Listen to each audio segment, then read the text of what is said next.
It is the 41st millennium. Mankind battles for survival across the universe, besieged on all fronts by the heretic, the mutant, and the alien. In the grim darkness of the far future, there is only war. One faction of Space Marines stands amidst the chaos, the mightiest of the Emperor's warriors, and a beacon of light in the darkness. This legion, the 9th Legion of Adeptus Astartes, the Blood Angels.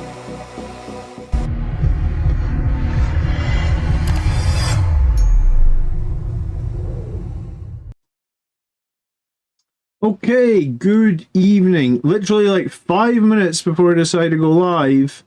I have awoken. Mark, thanks so much for becoming a member. 5 minutes before I decided to go live, screenshots have emerged of the Codex. They're like all over the place. Let me turn off this stupid starting panner. That's not what we want to see either. We want to see my desktop. Where the hell is my desktop? Technical difficulties. There it is. Okay, cool. So right before it came live, and we're going to get into all the leaks, I guess, because I guess we've got a bunch of data sheets. Good evening, everybody. And I very much have had a very quick look at the article. But we'll go over the article, then we'll go over all the leaks, and then I'm going to show you some Crimson Lord stuff, because if you're not familiar with Crimson Lords, you're maybe going to want to be familiar. I've been working on a video that's coming out Monday about the Crimson Lords. So, yeah, I guess let's just give it a second for a few more people to come in to chat. If you do get 2 seconds tonight on the stream, please leave a like on the stream as well. It does really help me out. Hello, Gary. Hello, Jeffrey. Our starters parties in the house. Hello, David. Hello, Alex. Hello, everybody. And apparently we've lost some kits, so that's going to be fun. So I guess let's start with the positive news, which is from the GW website. Okay. So today they previewed 3 detachments from the new Blood Angels Codex, and I'd kind of been saying that I'd hoped that we would get 3 melee detachments, because we got our fill of shooting detachments in Codex Space Marines, which is funny because this first picture is like loads of shooting units. But yeah, I mean, I guess we can have some shooting units, but what we really wanted was melee detachments, right? So Liberator Assault Group is home to the Blood Angels on the cusp of giving into the Red Thirst, and it pairs with the returning detachment rule, which provides an extra attack and 2 strength to melee weapons on the charge. So that is interesting. I wasn't sure we'd still get the 2 strength to melee weapons on the charge. So I guess based on what we learned last night about Sanguinary Guard, then Sanguinary Guard will typically be strength 8 on the charge. They will have 5 attacks with those swords. So strength 8, 5 attacks, AP 3 seems reasonably nice, right? One of the 6 stratagems that we get in Liberator Assault Group, I'm going to be forever calling this Sons of Sanguinius. This is replacing Sons of Sanguinius Maw 55. That's what it sounds like. And the Liberator Assault Group are going to get like I would call this like a watered down version of Red Rampage. So Red Rampage now grants a unit either lance or lethal hits. And if I make a mistake on this, because this is literally like I skimmed the article at work and I've only just put the kids to bed 10 minutes ago. So you get lance or lethal hits on your melee weapons, but they can reap the benefit of both if they give into the Red Thirst, and then they will become battle shocked. So there's 2 interesting things about this, right? Because like, well, before I started the stream, I was going to say if Astrath still does lethal hits, but I guess we'll come back to that. I think I do have a picture of Astrath's data sheet. I think it's one of the ones that's leaked just before I went live. So, okay, so I guess there's going to be a lot to get into, and I guess we'll jump back and forth. So try and keep up, and if you've got any questions, please just ask them, and I'll see if we can get to them. So the interesting thing about this giving lance or lethal hits, and then you can have both if you choose, right? I suppose that the most interesting thing about this is there is a way to remove battle shock from a unit when it matters the most, right? For example, if you use this in the fight phase to get lethal hits in Lance, there's a Space Marine unit that can remove Battle Shock at the start of any phase. So you can, with good placement of other units, potentially remove the Battle Shock before it actually prevents you holding the objective. So this is an interesting one, and in some ways, if you're not familiar with what that unit is just a regular chaplain on foot. He has the spiritual leader ability. Once per battle, at the start of any phase, you can select one friendly Adeptus start unit is within battle shocked. Within 12, that unit is no longer battle shocked. So when I read this at first, yes, it is a bit of a nerf to Red Rampage. However, I suppose like there is also other interesting things here with the new Sangre Guard having one of their weapons already having Lance. So you could have a squad of Sangre Guard that already have Lance. You can give them lethals, or you can do vice versa. You can remove this Battle Shock if you want to have some chaplains on the board. Chaplains are not going to be the worst thing in the world if there's going to be lots of Death Company running around as well. And I have been saying for a while, I think Impulsors are going to be a big deal for Blood Angels in this it's not a new edition, but in the new Codex, right? Because like if we've lost a lot of other things, what are really good right now for Blood Angels are captains inside Impulsors with either Assault Intercessors or Company Heroes. All 15 units got leaked. Well, DM me all 15 on Discord. I've seen about 6, and we're going to talk about the leaks once we finish going through this article. If you could link me all 15, I would appreciate that. Or you're saying the 15 units that we're getting got leaked? Yeah, I think we know what's getting taken away today. So I guess some people are already saying in chat, pour a drink out. If you've got a drink in front of you, pour one out for one of the units that's getting taken away. Okay, so Red Rampage is watered down a little bit. I'm trying to decide how much of an impact that is, and I guess probably at some point I'll do some maths. I'm trying to remember back to when I did the slides about the Librarian Dreadnought, the Chaplain and Terminator armor being attached to the Terminators, and how only getting Lance against lethal hits, what the actual difference was. But I believe it's not massive, the difference between the two of them. And I guess the only time you would... Yeah, so I think this is fine. I think it's a bit of a nerf, but it might not be the worst thing in the world, and there is ways to counter it. Savage Echoes, right? This is an interesting one, and this is actually quite a good one I thought about, right? Because you choose it on one Adeptus Astartes unit from your army that was just charged by an enemy unit. And bear with me, when I saw this one, the unit that jumped to mind for me anyway was Blade Guard plus a Judiciar. Because I think the Blade Guard plus the Judiciar are a very, very strong unit in the Blood Angels detachment. Their biggest weakness, I guess, is when they get charged, they don't have additional attacks, they don't have additional strength. Well, they would now, right? So, like, if a unit of Terminators charged your Blade Guard, Savage Echoes makes the Blade Guard hella more scary. I think statistically, before we got Savage Echoes, if a unit of 5 Terminators or 10 Terminators, however many Terminators, doesn't really matter. If a unit of Terminators charge the Blade Guard statistically kill 3 of them. I have awoken. Hey Conduct, thanks so much for subscribing. So I think now with Savage Echoes, so when you're charged, choose your unit, pay 1 CB, which is a good cost as well. Select either the strength or attacks characteristics of melee weapons equipped by this model until the end of this turn. Add 1 to the selected characteristic. You can instead choose to give into Red Thirst and basically get both, and once again you become battle shocked. Now that's pretty interesting, right? Because like if we were statistically killing 3 Terminators before when you got charged with the Blade Guard, you could take basically the +1 strength, that would improve your wound roll by 1, so you'd be wounding them a bit more. You could take the +1 attack for a bunch of extra attacks, I guess 6 extra attacks on the Blade Guard and 1 extra attack on the Judiciar, so 7 more attacks, or you could take both. And again, this can be countered again by having that Chaplain on the board. So maybe like if you are going to be playing Liberator Assault Group, which is the new Sons of Sanguinius, then having a couple of death... Like, I was thinking about this because, like, Games Workshop have been trying for a while to get people to want to get interested in Death Company on foot, right? And like people are super uninterested in Death Company on foot because there's obviously a lot of different options. However, Death Company on foot attached by a chaplain now could actually be a really interesting choice because, well, we've got the data. I actually don't know if you can do that. Let's come back to the data sheets. So the Lost Brethren is your detachment if you want to feel the Death Company detachment. We had something like this in 9th edition where we had secondaries. We had a secondary where you got points every time a Death Company unit killed something, every time they died. Say foot again.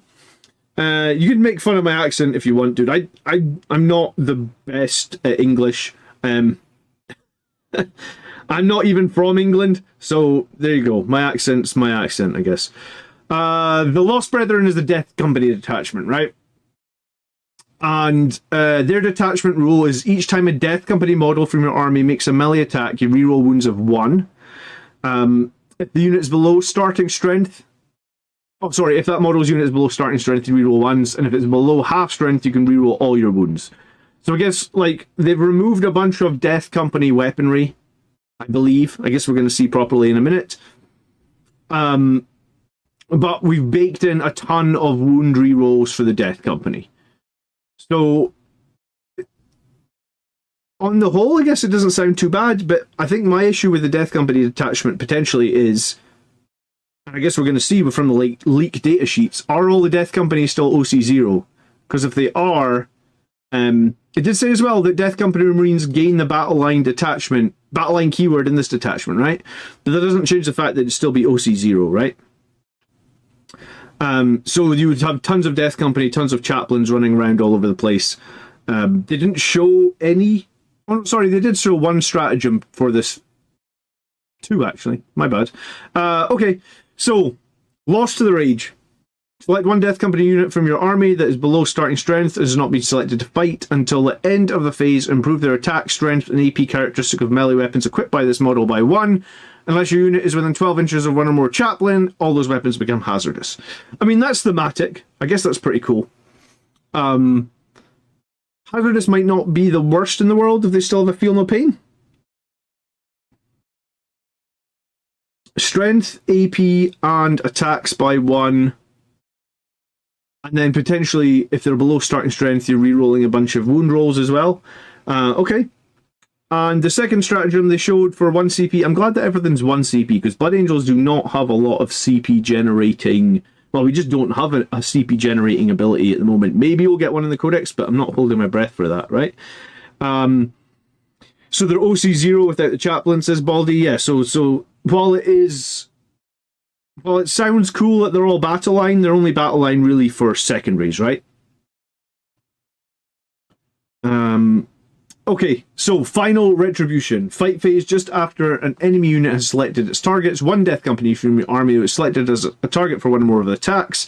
So basically, this is a fight on death for the Death Company for 1 CP. You do it on a 4-up, but if you're within 12 inches of a chaplain, you do it on a 3-up. So it's very, very similar to the Orc fight on death. With them being like, you fight on death on a 3-up and if you're in the WA, you fight on death on like a worse value if you're not in the WA. So this attachment is all going to be about chaplains within range of Death Company units. Maybe you're going to do 3 Death Company Dreadnoughts as well. Interesting. I mean, you could play this on the Death Company Dreadnought, a 3-up. Maybe it fights on death. Hard to say, I guess. Okay, so the third detachment we're getting, and this is interesting in some ways, but maybe not so interesting in other ways, is the Upon Wings of Fire detachment rule, right? So at the end of your opponent's turn, you select any number of Adeptus Astartes jump back units from your army, excluding the ones that are within engagement range. And the battle size determines how many. So typically in a 2,000 point battle, which is a strike force battle, you pick 2 units back up. So once you've made your selections, remove those units from your army and place them in strategic reserve. In the reinforcement step of your next movement phase, set those units back up using their deep strike ability.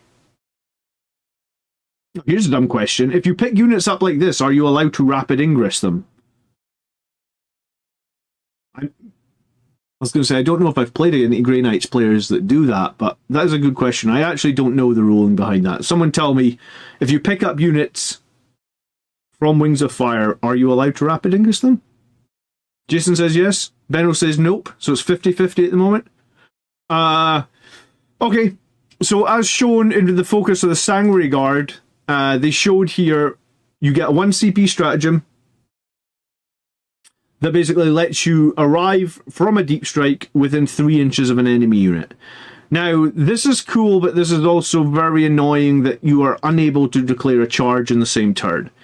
So while you can have units arrive, you can't really do much threatening. Typically for, like, the best play for this is probably a unit of Inceptors. Not that many Blood Angels players play Inceptors, but most of these Blood Angels units are not going to have very many Infernal Pistols anymore. They're not going to have... I mean, I guess you could throw grenades. But I think the fact that they can't charge is very, very limiting, and is actually not that as strong as maybe suppressors, says Ryan. What the hell are you going to do with 3 suppressors? Just be annoying? Okay, so, I mean, I guess I can't see it. So characters with jump packs can also equip the Gleaming Pinions, which helps them further refine their already impressive maneuverability. The Gleaming Pinions is... Oh, I had a question about this Gleaming Pinions as well. So you put it on a jump pack model only. Once per turn, when an enemy ends with a normal move, advanced fallback, or 9 inches of the bearer, if the bearer's unit is not within engagement range, you can move up to 6 inches. So you put it on any jump pack, chaplain, character, whatnot. If they move within 9, you're able to move 6. And the interesting thing I thought with this was, like, if the enemy are moving like a non-combat unit, you could use this to move 6 inches forward, and then you could use Heroic Intervention, right? To basically get a charge in the enemy's turn where you would fight first. Yes, you wouldn't get your plus to strength and all that good stuff. But you could actually use this offensively. Like, a lot of people use this stratagem, or this sort of ability defensively, you know, pull a unit back behind cover or something like that. We could actually use this pretty offensively. If they finish within 9 of you, especially if it was on a unit of Sandguard, move forward 6 inches, then essentially you've got a 3-inch charge in their turn from 1 CP Heroic Intervention. If they're led by a captain, if it was a captain leading this, potentially you could do a free Heroic Intervention. So basically, if any enemy moved within 9 inches of the Sanguinary Guard, and they don't have a lot of melee potential, like they don't want to be in melee with the Sanguinary Guard, you know, they move around a building to shoot you or something, you could just use this offensively. And it doesn't say where you have to move, right? You just have to not, once per turn, it can make a normal move. So you can use your move to move anywhere you want. Campbell, we've got all the leaks. We're right at the end of the article. We'll jump into the leaks in a second. Well,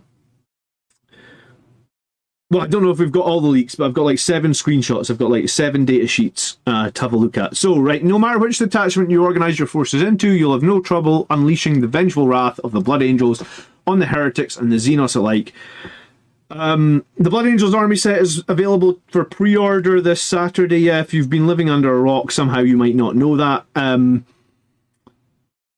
So it makes a perfect start for the Lost Brethren, thanks to the inclusion of Astaroth the Grim and Lamartas, although the jump packs means it might work equally as well as an Angelic Host. Yeah, I mean, if you're a new player, the new box is going to give you, 10 Assault Intercessors and 10 Jump Intercessors, which you can build out like Death Company or whatever you want. So I think the fact that we got 3 melee detachments is good. I am quite interested, I think, in the Liberator Assault Group one, because it replaces Sons of Sanguinius, and I think one of the main things that's very interesting about it is the Savage Echoes. Death Company detachment, if the rule, remember in 9th edition when there was Death Company secondaries, if this attachment is anything like that, I'll think it'll be a little bit quirky, right? Because like it'll be hard to make the Death Company detachment overly competitive, I feel, because I mean, unless you're going to run 9 units of Death Company, 3 with jump packs, 3 with on foot, and 3 dreadnoughts, you're probably not going to get the most out of the detachment. Actually, the dreadnought's probably not going to get a whole lot out of the detachment, because if I remember correctly, the Brutalis dreadnought is twin linked, so the dreadnought will get no benefit from this detachment. So the Death Company detachment to me feels like it might. I know a lot of people wanted this. Like, I've heard for a while people are like, yeah, we want a Death Company detachment. No, we're going to go into leaks in a minute, Sean. But I think realistically it's going to be quirky, because if you remember back when we got the... If you remember back when we had the Death Company secondaries in 9th edition, it felt pretty quirky. And it felt like you kind of had to skew your list to try and score them. And in the grand scheme of things, it ended up not being as powerful.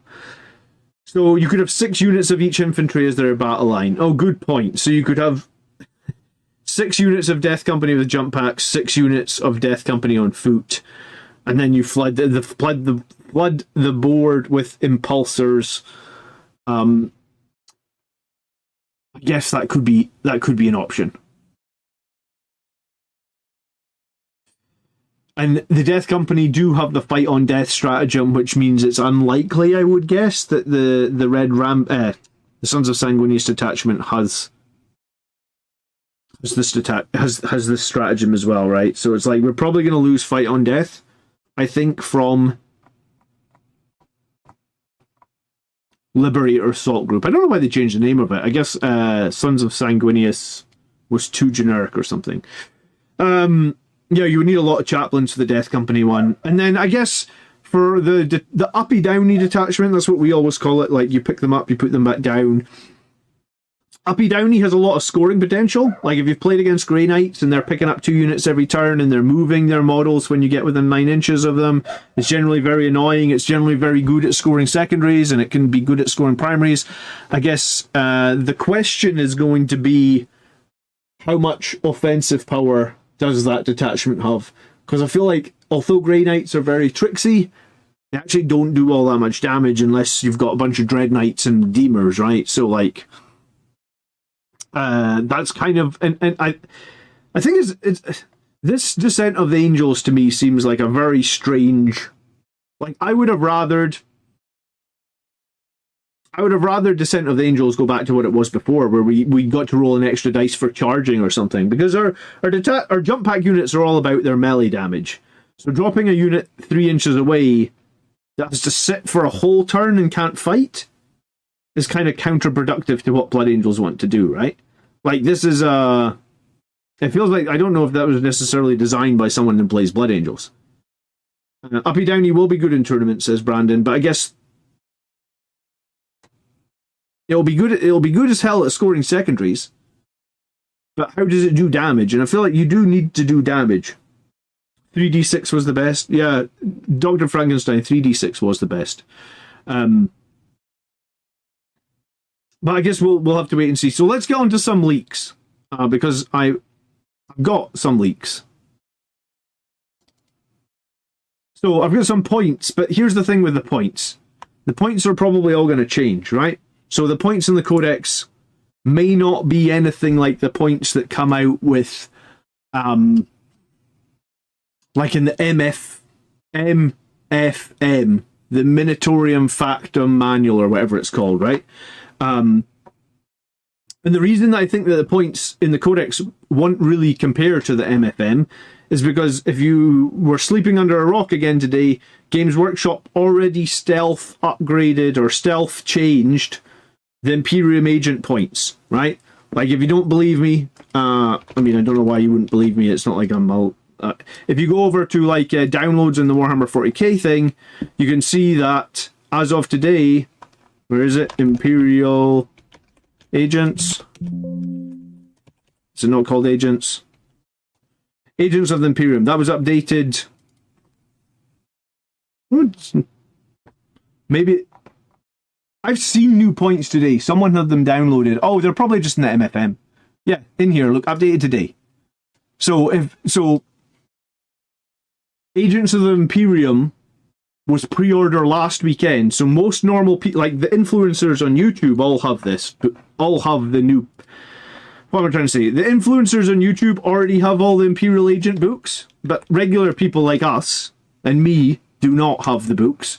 So us regular Joes don't have the book. So before the book even lands with us, this is what will happen. You will get a MFM update and the points will all likely change. So anything we look at in leaks right now is probably going to, like, what's here in the book was probably printed 6 months ago. So by the time we actually get to play it, these points could all be drastically different. But we can look at the points anyway and see what the initial points came out as. I got like 295 people watching and only 66 likes. So 230 people, please hit the like button. I do appreciate it. Okay, so, and this is going to show us which units we've lost then as well. Do you know what? I should bring up my slide at the other side of the screen so we can actually see what units we've lost. My drive. 1 second. Recent. Trying to think what video I made last night. Was it the Primaris Sangregard one? Yeah, so this was the video I made the other night. Okay. So, the units we thought we would lose versus the units that we actually are losing. So, Astrath we keep. He's 105 points now. I think that's an increase. I think he's 75. So that's a big increase on Astrath. The Ball Predator was 125, so we're keeping him at 125. Blood Angels Captain at 75. That is 5 points cheaper than the current Space Marine Captain. Mephiston has gone way back up. He had dropped all the way down to hundreds. He's back to 125. Dante has gone up 10. He was 120. He is now 130. A Death Company Captain. Interesting. So we will actually be able to make some Death Company Captain. I don't think he's got a jump pack, but the very next line is Death Company Captain with a jump pack. Okay, so we get a return of the Death Company Captain with the jump pack. We're going to be able to field a lot of captains, it looks like. And then this one down here, this is the Death Company Dreadnought, 220 points. I was going to say, Jesus Christ. Didn't mean to take the Lord's name in vain. I don't swear very often. 220 points for the Death Company Dreadnought. That seems insanity. The Redemptor Dreadnought's currently, what, like 205 maybe for Redemptor Dreadnought, and it gets like no play whatsoever. Why would that be 220 points? That seems that seems. I mean, that seems super high. What is a Redemptor Dreadnought at the moment? It's like 205, 215, 205, 210. Yeah, nobody takes Redemptors for Blood Angels. 210, thank you. It's a Brutalis Death Company. Yeah, but the Brutalis is 160 points. So this is like 60 more on 160. It's like 30%, 35% more or something. I mean, not many people field the Brutalis at 160, to be fair, do they? Okay, so let me think for a second here then. So we've lost Tycho. We've lost Corbulo. So I'm just going to change this. So X and X. Right, let's see what else. I have another picture of points. Here we go. Here's the remaining points. So Death Company Marines. So these will be Death Company on foot Primaris. They've gone up from, I think they're 80. I think they've gone up to 95. Death Company Marines with bolt rifles. So I guess these are interesting. So Death Company Marines with close combat weapons are 95. We also have the ability to run Death Company Marines with bolt rifles. So I guess these are Death Company Intercessors. And they are 90. Nobody runs these currently, so they would need some sort of mad glow up to actually get some play. Especially, they've gone up like 15 points. We've lost Tycho the Lost. We have indeed. We have also lost Gabriel Seth. I did predict that. It does also look like we've lost the Furioso Dreadnought. I saw someone on Reddit buy 2 Furioso Dreadnoughts today. Someone... If you are drinking tonight, pour a drink out for that guy, because that's £100 down the bin. We've lost the Librarian Dreadnought's not on that list either. We knew we were losing the Sanguinary Priest with the jump pack. We knew we were losing Tycho the Lost. It's pretty brutal, actually. So the only Firstborn thing that survives is the Baal Predator. I did say that might happen, man. Oh, that's brutal. Okay. Death Company Marines with jump packs have dropped back to what they were before they put them up when everybody started running Infernal Pistols and Power Fists. Because I think they were 115. I think they moved them up to 125, and then everyone started doing Infernal Pistols and Power Fists, and they went up to 140. So Death Company with jump packs have dropped back down 25 points. Lamarta's is in at 100, which is quite a bit cheaper. I think he's 120 at the moment. So interestingly, Lamarta's is down. The Sanguinary Guard, now this is super difficult to read. I think I saw another screenshot here that says they are 150 for 3. So my prediction of 45 points from per model was apparently optimistic. These guys are 150 for 3, right? That is weird that they're so expensive, right? Because that makes the Blood Angels Combat Patrol crazy. So, like, other people... That makes the Blood Angels Combat Patrol, if these guys are 300 points, plus 10 Assault Intercessors, that's 450 points, plus the Captain, that makes our Blood Angels Combat Patrol 525 points. Other people were saying, like, the Dark Angels Combat Patrol is like 420 points. It doesn't seem worth it for 150 points. No, it seems insanity for 150 points. I thought they would put them up to 45 per model. And people were complaining when I made the video the other night saying they were going to be 45 per model. People were saying, like, they're too expensive. So it's going to be 430 points for 6 Sanguinary Guard plus Dante. That's the exact same points as they are right now for Dante and the Sanguinary Guard. You lose a lot of attacks. You gain a 4-up Invuln. You potentially going to lose Fight on Death. You lose like probably 9 Infernal Pistols. It's a lot. 150 is very expensive. Yeah,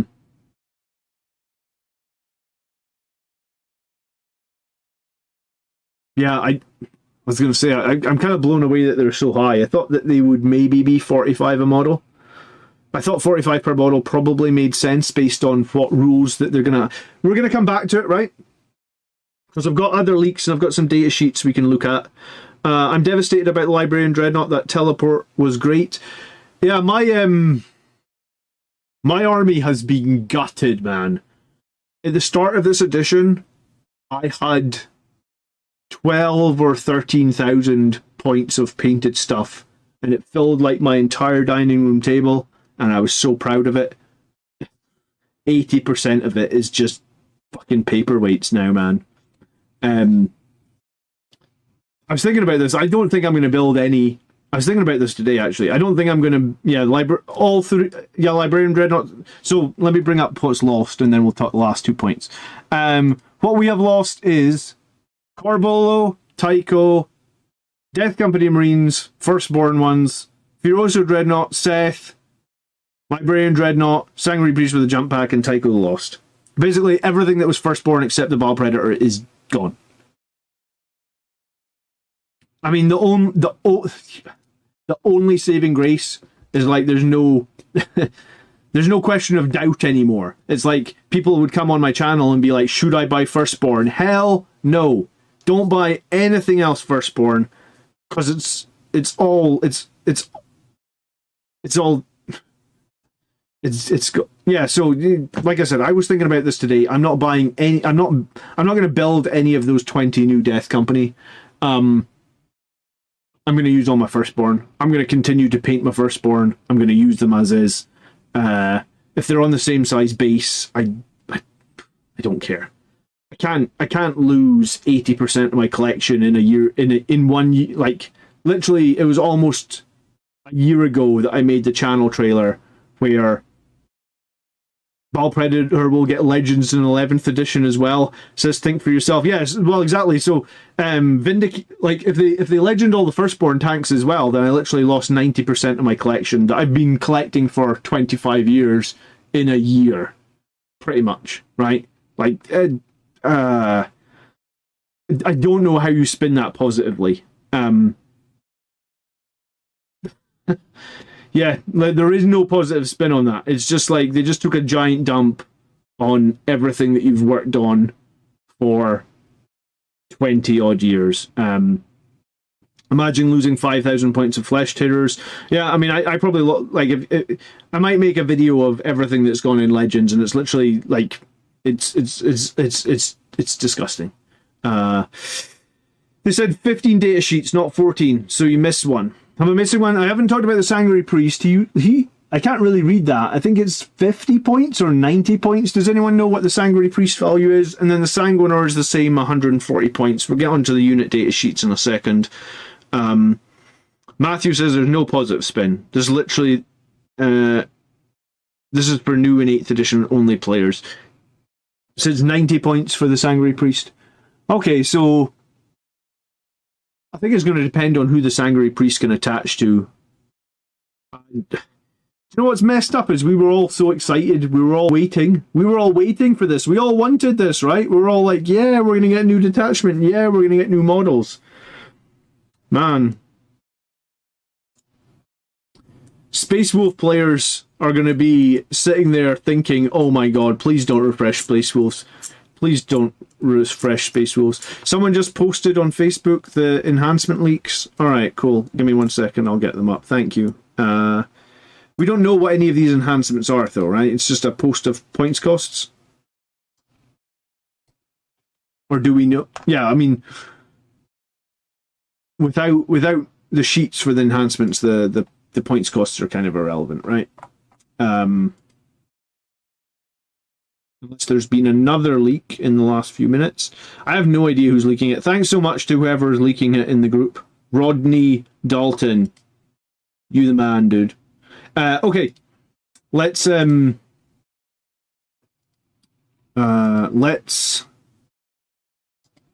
at some of these data sheets. Where are we going to start? Well, we kind of thought we knew what had changed with Commander Dante. Let's start there. So he still has his Perdition Pistol. It is still sustained hits D3. Strength 9 minus 4d6. I think nothing changed there. He is still T4, 6 wounds. While his model is leading unit, add 1 to advance and charge rolls. Each time this modeling unit makes an attack, add 1 to the hit roll. At the start of the fight phase, the enemy within 6 must take a battle shock, subtracting 1 from the test when they do. He can lead Assault Intercessors with Jump Pack, Sanguinary Guard, and Vanguard Veterans. Vanguard Veterans are the one unit that's survived so far, but, like, I guess it's only a matter of time before we get Primaris Vanguard Veterans, probably. Okay. He's still 8 attacks, AP 3. They've given him an extra strength. That's interesting. So I guess in that main detachment, in the Liberator Assault group, he'll be strength 10 on the charge. 9 attacks at strength 10 with AP 3 is actually kind of nice, I guess. I was originally hoping that they would give him a sweet profile, but I mean, 9 attacks at AP 3 is not the worst thing in the world. And then I guess when he gets charged now, you can at least give him an extra strength or an extra attack when he gets charged, right? Because of that new stratagem. So Dante got the slightest buff. He also used to not give you +1 to advance roll, so he got +1 to his advance. He got 1 more strength on his axe. He did go up 10 points though, but I mean 10 points is usually...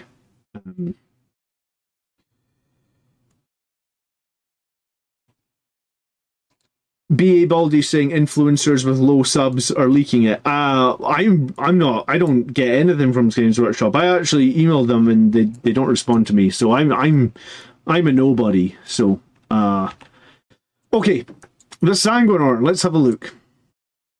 Right, I don't play the Sanguinor, so someone in chat, you're gonna have to help me as well. His pistol's 1 more strength as well. Oh, you're probably right. Yeah, his pistol's gone up to strength 9. Is that meaningful? McFadden donated $5 via Super Chat.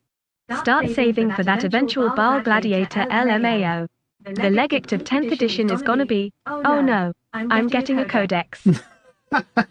Thanks so much for the super chat. All right, so we're going to rename 10th edition as oh no, I'm getting a Codex. Hey, at least now we know that these models should last another 20 years. Right? Right? Right?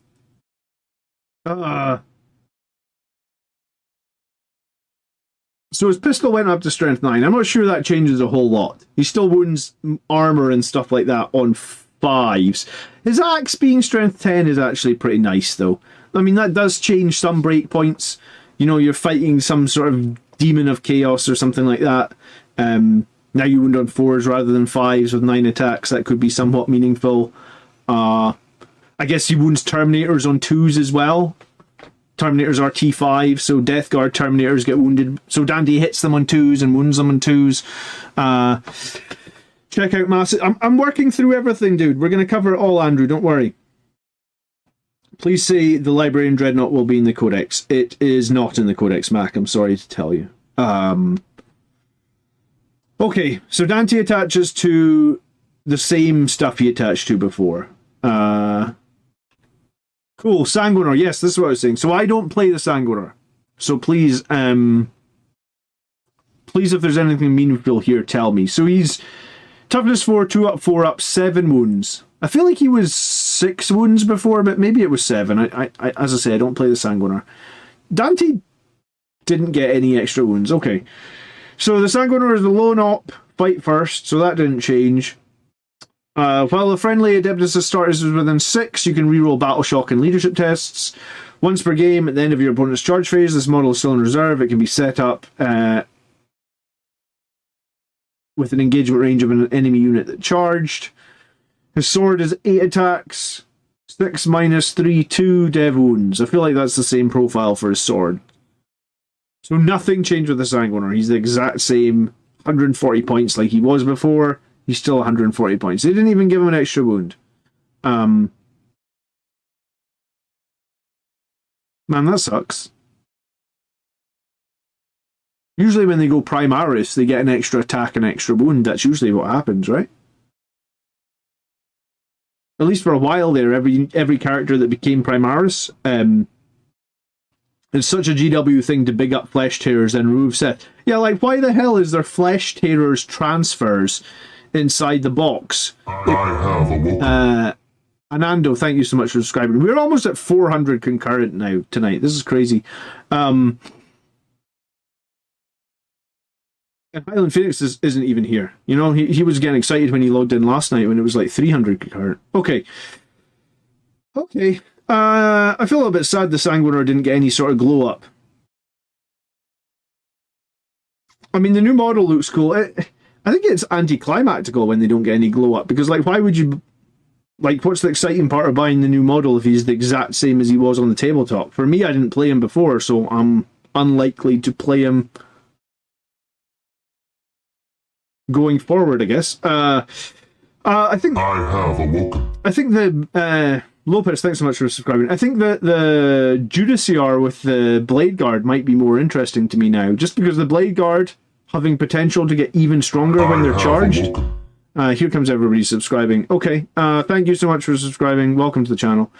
Okay, let's move on to... What other data sheet did we have? Lamartes. Okay, sorry about the potato version of these data sheets. They're all I could get my hands on. I'm not an influencer. I don't get sent anything early. And I think the influencers that get sent stuff early probably don't get that till Saturday, because my plan was to go and watch one of those influencers and take loads of screenshots from their stream on Saturday to make a video for you guys probably Saturday night. So I'm probably still going to do that. The picture's taken with a Nintendo DS. Yeah, you would think in the age of camera phones and iPhones they could get a better quality picture, but we can figure it out, right? So Lamartes is still T4, still 3 up, 4 up. He still has 4... Oh, come on, Games Workshop. Come on. They didn't... So, for some reason, Lamartes didn't get an extra wound either. Did he get an extra attack? No. So our guys who go through the Primaris apparently do not... Dante got an extra wound and an extra attack, I believe, when he went Primaris. Because he never used to have 9 attacks before. So why did Lamartis not get an extra wound? 4 wounds. Toughness 4 is so prone to dying. Come on. We should have got an extra wound. He gets a bolt pistol that can do an extra point of damage and has 1 AP. Yay. I couldn't be more up. I couldn't sound any more excited about an absorber bolt pistol, I'm sorry. His Crozius has lethal hits. It's still strength 6, so it still moves to strength 8. AP 2 damage, an extra attack, 6 attacks, hitting on 2s.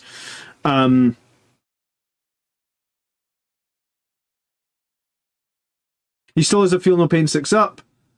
While this model is leading unit, each time the attack is allocated to models on unit, subtract 1 from the damage characteristics, and while he's leading, lethal hits.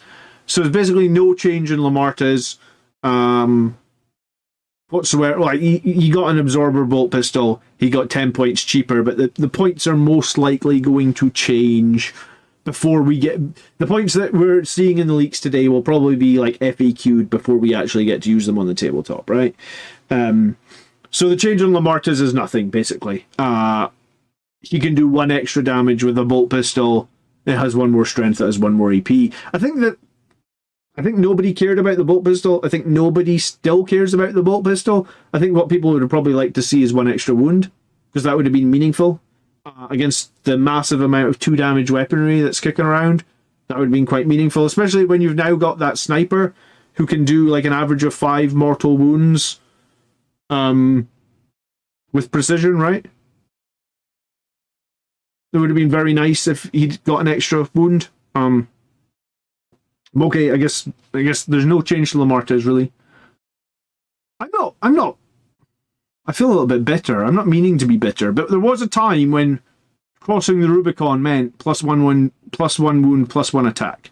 That was like a standard for at least like a year or more. Probably like a good number of years, right? Because that's why like firstborn chaplains only have 4 wounds. And Primaris captains have 5 wounds, right? Because when they crossed the Rubicon, they got +1 wound and +1 attack. Did he always have the feel no pain? I actually don't know. I haven't been playing Lamartis all that much recently. I've got my Codex here, though. Oh, no, I don't have a Codex. What am I on about? We don't have a Codex at the moment. How can I have a Codex here? I'll check. Yeah, he had a feel no pain before. It was the regular chaplain that didn't have a feel no pain. Dark Angels players say welcome to the club. Yeah, pretty much. I'm very surprised they didn't bother giving an extra wound there. Especially with everything else that has been taken away. Okay, let's look at Astaroth.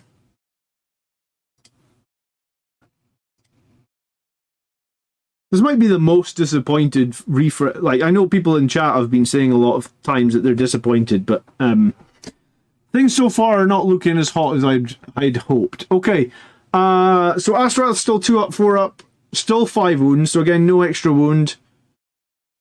He has got a couple of extra attacks back for some reason. So Astaroth was only 4 in the index, he's up to 6. So at least he has a reasonable amount of attacks. I don't think it made any sense that he only had 4 attacks. So Astaroth getting a couple of attacks back is fine. They have dev wounds and precision. They have AP 3, which I think he had at the moment as well, but he only had... he had less strength. He was strength 6 in the index, and he had 2 less attacks. So that's nice. So his weapon got a little bit better. He can only lead Death Company Marines with jump packs, I assume. Sorry, I didn't check Lamartis. He can only lead Death Company Marines with jump packs as well. So Redeemer of the Lost, while this model is leading unit, each time that model in the unit destroyed by a melee attack, that model has not fought this phase, roll 1d6 on a 4 up, do not remove it from play, that destroyed model can fight back. After the attacking model has finished making its attacks, remove it from play. So I don't think anything changed there. 4 up fight on death for the Death Company he leads. I was going to say it's it's a... Well, this model is in the unit each time the model is destroyed by melee... Oh, so it's melee only, right? Yeah, correct. And then Massive Doom. Each time this model makes a charge move until end of the turn, weapons equipped with models in this unit have the Dev Wounds ability. Okay, wow, that's a magnitude of that's a giant improvement, because that used to be once per game. Now it is every time he charges, his Death Company has Dev Wounds. Interesting. That might be the saving grace in this codex. You might see a giant pivot. Marius Gage donated £4.99 via Super Chat. 10th edition is the only edition where nobody wants a codex or a range refresh. Yeah, thanks so much for the Super Chat, Marius. I mean, it's only going to go from here, right? Like, the only advantage I see is that Space Marines are getting these refreshes now. What Xenos faction or CSM faction is going to get it next time? Astrath lost his pistol. He only had a bolt pistol. It didn't matter. Nobody cared. Where does the bolt pistol was never on the old model, was it? Does he have grenades? No. Yeah. Okay. No grenades. A little bit disappointing, but I think I would. The bolt pistol is nothing compared to Dev Wounds every single time you charge. We already know there's a fallback and charge strat, because we saw it previewed on the Warhammer community article. Astrath is an auto pick now. I mean, because Dev Wounds aren't capped, Brandon, he's probably an auto pick, yeah. Because we can assume that Death Company are going to have weight of attacks, right? We've lost a lot of power fists. We're probably going to have to replace those type of weapons with lots of chainswords. Chainswords typically have more attacks than power fists. Astrath used to have grenades as well. I think he did, but it's been a little while. He did have grenades as well, yeah. So, I mean, I guess he's lost his pistol and grenades. But I think Dev Wounds every time he charges with a fallback and charge strat. And I guess his weapon is just decidedly better as well. The Dev Wounds on his weapon is kind of irrelevant because he's going to get Dev Wounds from his charge. But yeah, there's the detachment as well that gives you rerolls of wound rolls with Death Company units. And it benefits a lot from having chaplains on the board as well. So potentially, like the Death Company detachment, which is going to be a bit of a skewed detachment, you might have like lots of Death Company Marines. You could actually have 90 Death Company Marines, some impulsors, and a bunch of chaplains. What do Death Company Marines have now? Good question. I think I have a picture. Death Company Marines with jump packs. Right, again, it's a potato photo taken on a Nintendo DS. No idea why it's taken on such a bad quality camera, but that's all we've got. For every 5 models in this unit, and this is difficult to read because the quality is so bad, 1 model's heavy bolt pistol can be replaced with a plasma pistol. Peaches the Destroyer is scared as hell for the Space Wolves. Yeah, let's all love... I'll give you a little love on your super chat. Thank you, dude. For every 5 models of this unit, 1 model's chainsword can be replaced with an eviscerator. 1 model's chainsword can be replaced with one of the following: a power fist or a power weapon. For every 5 models in this unit, 1 model's heavy bolt pistol and chainsword can be replaced with one of the following: a handful. For every 5 models, 1 heavy bolt pistol and chainsword can be replaced. Okay, interesting. So it's actually not quite as bad as we thought it was going to be, right?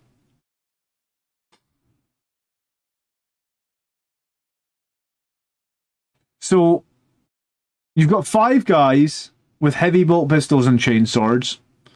They can be led by a chaplain. So in a 10-man squad, 2 models can replace their bolt pistols with infernal pistols and power fists. So you get 2 power fists, 2 infernal pistols. 1 more guy can get rid of his chainsword for another power fist. So you get 3 power fists in the 10-man. For every 5 models, one can replace their chainsword with the eviscerator. It's funny, normally when you add an eviscerator, you have to lose your shooting weapon because the eviscerator takes both hands, but it doesn't specifically mention that. So I guess you get to keep your heavy bolt pistol. I guess it's in its holster or whatnot. So in a 10-man squad, you're going to get 3 power fists and 2 eviscerators. And then pistol-wise, you would have 2 infernal pistols, 2 plasma pistols. This is actually kind of like Death Company of old. You know, like when this Death Company box. Remember this box? When you had like a couple of guys with plasma pistols, a couple of guys with power fists. Yeah, I mean... Oh, that's funny. My green screen takes away the green stuff on the front of the box. Okay, am I reading this right? Tell me if this is right. So, in a 10-man squad, we can have 2 infernal pistols, 2 power fists, then a 3rd power fist, then 2 eviscerators, and then 2 plasma pistols. I'm going to write that down because this is confusing. 2 plasmas, 2 eviscerators, 3 power fists,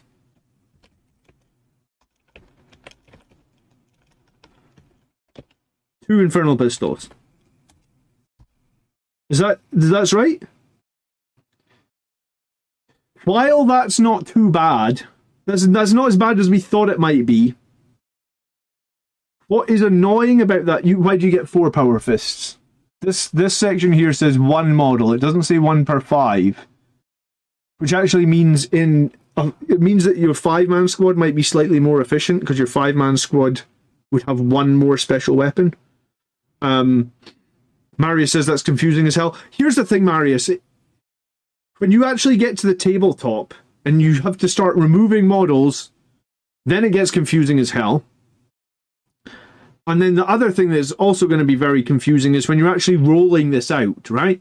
Like, it's already confusing when you have to, like, Death Company are a unit that get 50 odd attacks. So what, you've got to do 25 of them with this one profile, and then you've got to do 10 with this other profile, then you've got to do 12 with this other profile, and then for pistols, you've got to mix and match and stuff like that. It's not, like, if you're trying to make it easier for players, they would have been better going for relic weapons, honestly, but I mean, this is what they've gone for. Simplified, not simple. This Oh, you just come out with the memes, Marius. Look at that. This is Plague Marine shit, says Hadley. Yeah, this is basically what Plague Marines are, where when you're this is confusing for us. So when your opponent comes up against them, this is going to be nightmarish from your opponent, because your opponent won't have a clue what. Like, when I fight Plague Marines, and here's the thing, I fight Plague Marines quite a lot. I probably played Death Guard 20 times last year because one of my closest friends is a Death Guard player, and we play like probably at least once a month, right? Every time I fight Plague Marines, I get no idea what weapons they've got, because it's like, oh, you've got 2 Plague Sprayers, and you've got 2 Plasmas, and you get 2 Bubonic. I don't know, Death Guard weapons. But yeah, you got a squad that's just like pick and mix. Is, you know, like when you go to the aisles of the sweeties and you just grab a random number of sweeties and dump them in a bag. That's what this is. So the Death Company Marines with jump packs. Nice that you still have a couple of guys with infernal pistols and power fists. Nice that it's not only like, I mean, it's 2 eviscerators, 2 power fists. Well, 3. God, it's confusing. 3 power fists, 2 eviscerators. So out of the 10 guys, half the squad have a special weapon. I mean, that's not bad.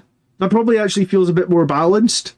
But I think it would have been simpler if they just said, okay, 5 guys have power fists, 5 guys have chainswords, job's done, right? It's nice and simple. Whereas, like, now it's not going to be simple. It's going to be 7 guys have this, and 2 guys have this, and 3 guys have this, and okay. We haven't seen the other side of that sheet, though, so I do not know what. I do not know anything else about Death Company. Like, I don't know what any of their special abilities are, which is a little bit annoying. Most of my guys have Thunderhammers, Foz says. Yeah, I think everybody has Death Company with Thunderhammers, and I guess for whatever reason, Thunderhammers are now reserved for Terminators or Captains. You're unlikely to see them. Did you guys DM me some more leaks? Did you? Hold on. I've got some message requests.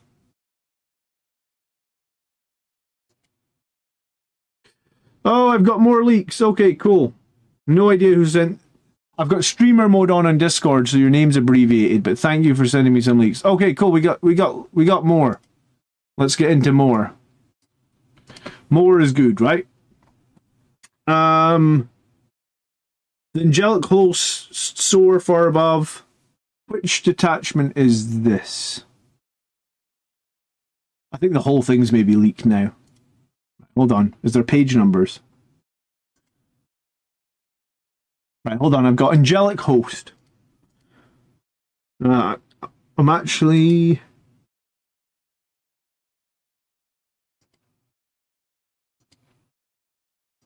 I've got lots. Oh, okay. We're going to be flying through stuff. Oh, we got the Death Company Dread leak as well. So I think I've got all the detachments. I guess we've got the Death Company Dread. Looks like I've got a bunch of enhancements. Do I have any more data sheets? Hold on.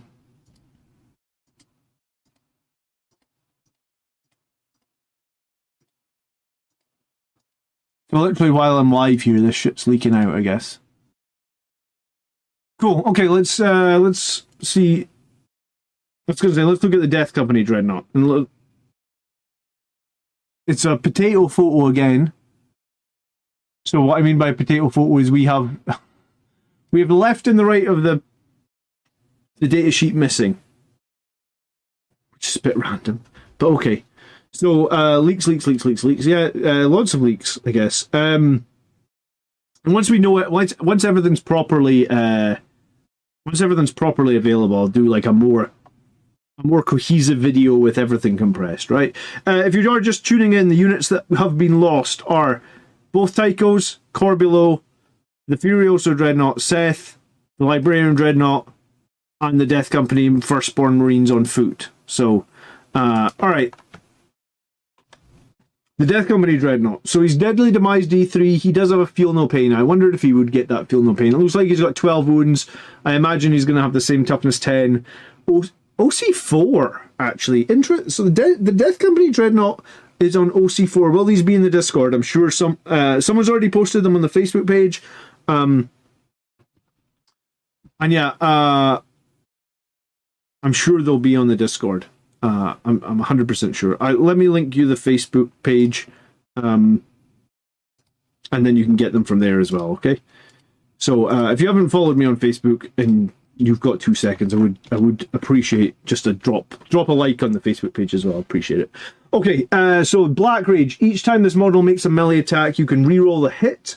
While this model is not within 12 inches of one or more chaplain model, it cannot be selected to fall back, and its OC is 0. Right, so you have to have the chaplain within 12 to get the OC 4. Driven by Fury is a new rule then. In your opponent's shooting phase, each time an enemy has shot, if this model was hit by one or more of the attacks, it can make a Driven by Fury move. To do so, roll a d6 and add 2 to the roll. Wow, okay. So minimum of 3. This model moves the number of inches up to the result. Minimum of 3, maximum of 8, but must finish as close as possible to the closest enemy unit, excluding aircraft.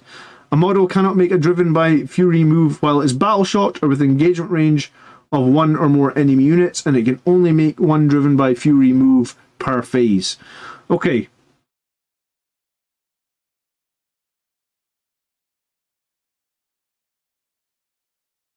So basically, it's a bit weird that it says if each time an enemy unit has shot, and then it says once per phase. So once per phase, this can move 3 to 8 inches closer to the nearest enemy unit. There is no more chain killing. I think the chain killing was probably a little bit imbalanced, Jackal. So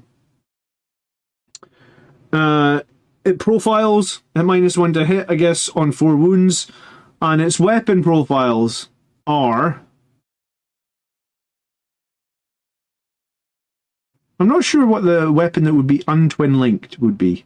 Oh, right, yeah. So it can take twin link claws, probably. So 6 attacks. These would be strength 14 in the Sons of Sanguinius detachment.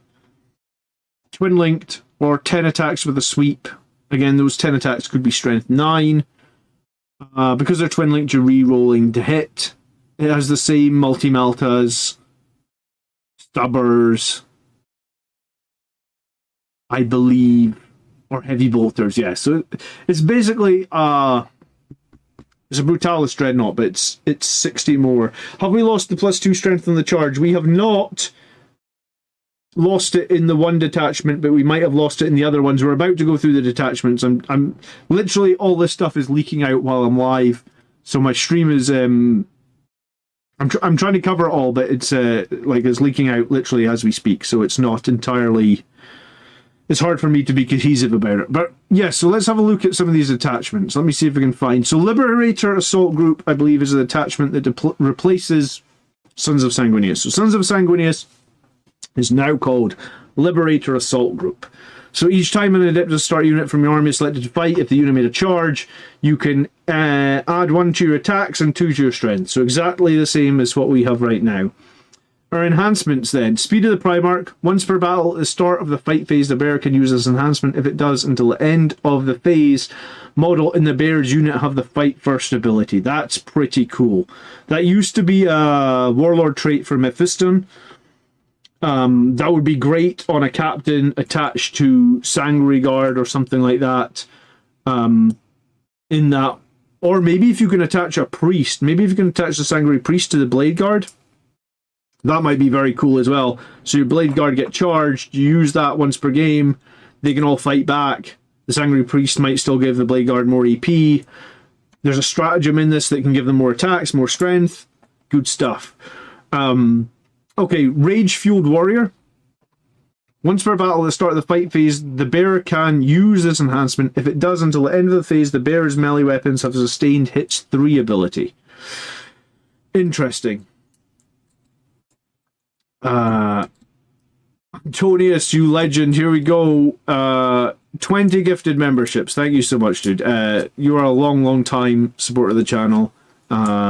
Very, very appreciated. For the members of the Black... I'm going to have to turn my sound down on my end, because you're just going to hear my little dreadnought speak 20 friggin' times. Welcome to the channel. If you just did get a membership, come over to our Discord room. And we have a members only room. We'll be talking about all the leaks and everything over the next couple of days. Cool. So welcome 20 new members. Thank you so much, Antonius. You're super generous of you. Appreciate it. Okay, so once per battle, at the start of the fight phase, the bearer can use this enhancement. If he does, until the end of the phase, you get sustained 3. That could be interestingly... Could that be comboed up with the captain in the Impulsor with Finest Hour? Right? So you have the captain that gets 9 attacks with that Dev Wounds Power Fist. And you give him Rage Fueled Warrior, so his 9 attacks become sustained 3? Yeah, you can only do it once per battle, but that's just that's proper YOLO. That's the replacement for Seth, says Phil. Hey Phil, by the way, how you doing? That does seem like that seems like Seth on steroids. This Seth's had his protein powder this morning. That is some serious damage output. I was going to say, so if you Oath of Moment your target and fish for 6s, statistically with 9 attacks, you would get 1.5 6s. You reroll all the dice, you get another 1.36, so you can get about 3 6s. So the 3 6s alone proc into 9 attacks, and then all the hits on top of it. That's going to be very, very strong. That is very cool. Finest Hour makes them devs as well. Yes, so all of them, all your wound rolls would be devs. I have a probably end up having like 12 dev attacks on that captain. Depends, if that's only like 10 points, that is going to be the perfect thing to fill in at the end of your detachment or something like that. Sup Dracula, sup everybody. I have awoken. Oh my goodness, we're still going with those gifted subs. Thank you. Do you know what? I'm gonna have to change the sound because this dreadnought is probably dead, right? He's probably gone to legends. He's like, I have awoken. Go back to your legends, dreadnought. Okay, icon of the angel. Each time an enemy, excluding monsters and vehicle, with an engagement range of the bearer is selected to fall back, models in that enemy unit must take a desperate escape test if their unit was battle shot. As if their unit was battle shot. When doing so, that enemy is also battle shot. Subtract 1 from those desperate escape. So that's a pretty big upgrade to Icon of the Angel. I believe before it was like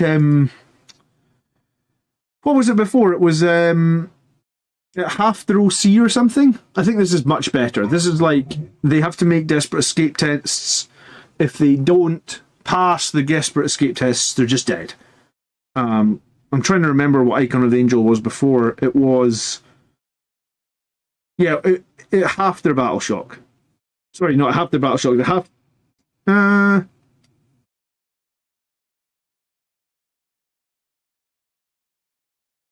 Maybe I'm wrong. Is this... What's the one that one was Visage of Death at half the battle shock? Oh, maybe this one didn't change, actually. Is this the same? That's Visage. Okay. Yeah, I didn't think Visage of Death was really worth playing. So this one's okay. But I think you're probably going to be better off. Well, I've got the points for these, but then the points might change. Where was the leak with the points? I've got too many tabs open. I have awoken. The points were somewhere. They posted in the Facebook group. Whoever sent me the points for the enhancements, go send me them again. I get too many tabs open.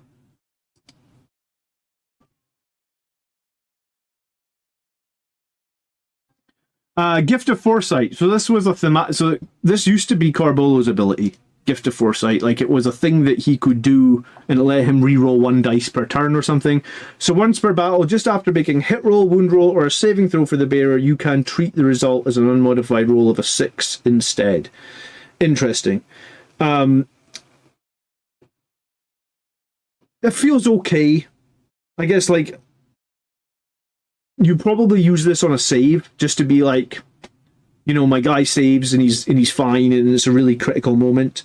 YouTube says there are 500 people watching. Welcome. I mean, that's by the most people I've ever had on a stream by a country mile. Maybe if I get another couple of hundred, I'll overtake Valrak as the biggest Warhammer streamer for one night in my entire YouTube career, I guess. But okay, once per battle round. I was going to say I need to take a screenshot of that. 500 people live, huh? So Gift of Foresight seems okay. Rage-Fueled Warrior seems like the giant winner here. But Speed of the Primarch might not be too bad either. Right. So where... so here's the stratagems for Liberator Assault Group. So those were the enhancements, and the army rule is the same as the Sons of Sanguinius. So let's look at their stratagems then. Okay. So in any phase, after an Adeptus Astartes unit from your army has a mortal wound allocated to it, until the end of the phase, your unit has a Feel No Pain 5-up against mortal wounds. Look at that. We used to have this. God, I forget what it used to be called.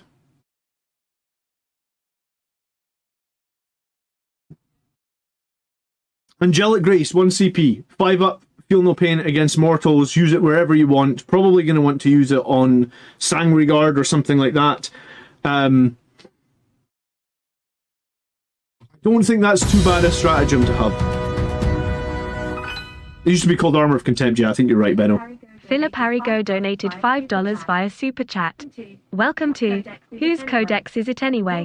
Where the rules are made up and the points don't matter. I was going to say, a lot of people, a lot of people are unsure about these rules. I'm just going to cover them all. And here's the thing, right? Regardless of what this book is and how good or bad it is, I imagine you will be able to figure out a way, or us as a community will be able to figure out a way to win tournaments with it. Because Blood Angels players, we are a resourceful bunch, and we figure out unorthodox things. So we will do it. But for now, I mean, I know people are upset about like some of the new models, and I know people are upset, but you can fix the new models with kit bashes and stuff like that. And I know I'm upset about losing a bunch of my firstborn stuff as well. But like, my channel has always been a channel that focuses on positivity. So we're going to be positive. We'll build new lists. We'll build new models. Max said it in chat. We are the best. Yes, we are indeed the best. So regardless, nothing will get us down, guys. Let's try and I know like in the last couple of weeks have been difficult for everybody, right? Because there's been a lot of negativity going around. But you know, like try and be positive. You know. Everybody's got negative shit in their life that they got to deal with every day. You know, like, this is not why we do this hobby. This hobby is to be positive. Sorry, I missed a comment about this jump captain. I wanted to read it. If a captain jetpack, I imagine he means a jump captain, can lead Sangre Guard with this detachment, strength +3. Sorry. Strength +3. Oh, yeah, because the captain gives +1 strength.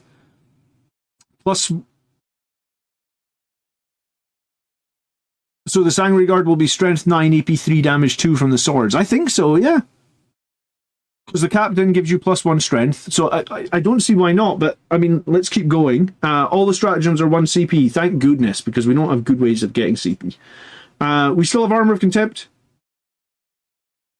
I mean, fine. Armor of Contempt is useful. It's a nice stratagem to have. Yes. Thank you so much for the 5 on the super chat, Phil. I'm not sure. I was laughing at your super chat too hard to actually say thank you. Dude, I super appreciate it. Thank you. Savage Echoes, yeah, we talked about this one earlier. It's one of the ones that they previewed in the Warcom article. And I think Savage Echoes is a really good stratagem. I think it's going to be huge on Blade Guard. Do you think that the Ballistus Dreadnought, the Destructors, and Outrider will make their way here? I mean, I don't think they'll get Legends till the next edition. I mean, the Space Marines already have their Codex, so it's unlikely anything from the Space Marine Codex is going into Legends this edition as well. For the next edition, I guess we'll find out. SG will be solid at any reasonable cost. Yeah, this book has them leaking at 150 points for free, 150 points for 3, which seems insanely high, William. But I guess we'll find out. Yeah, I think Savage Echoes is going to be really good, especially if like if Blood Angels players start using Blade Guard again inside Impulsors with Judiciars, that's going to be a really damaging unit. Savage Echoes is going to just make it even harder for opponents to charge that unit. I think it's very good.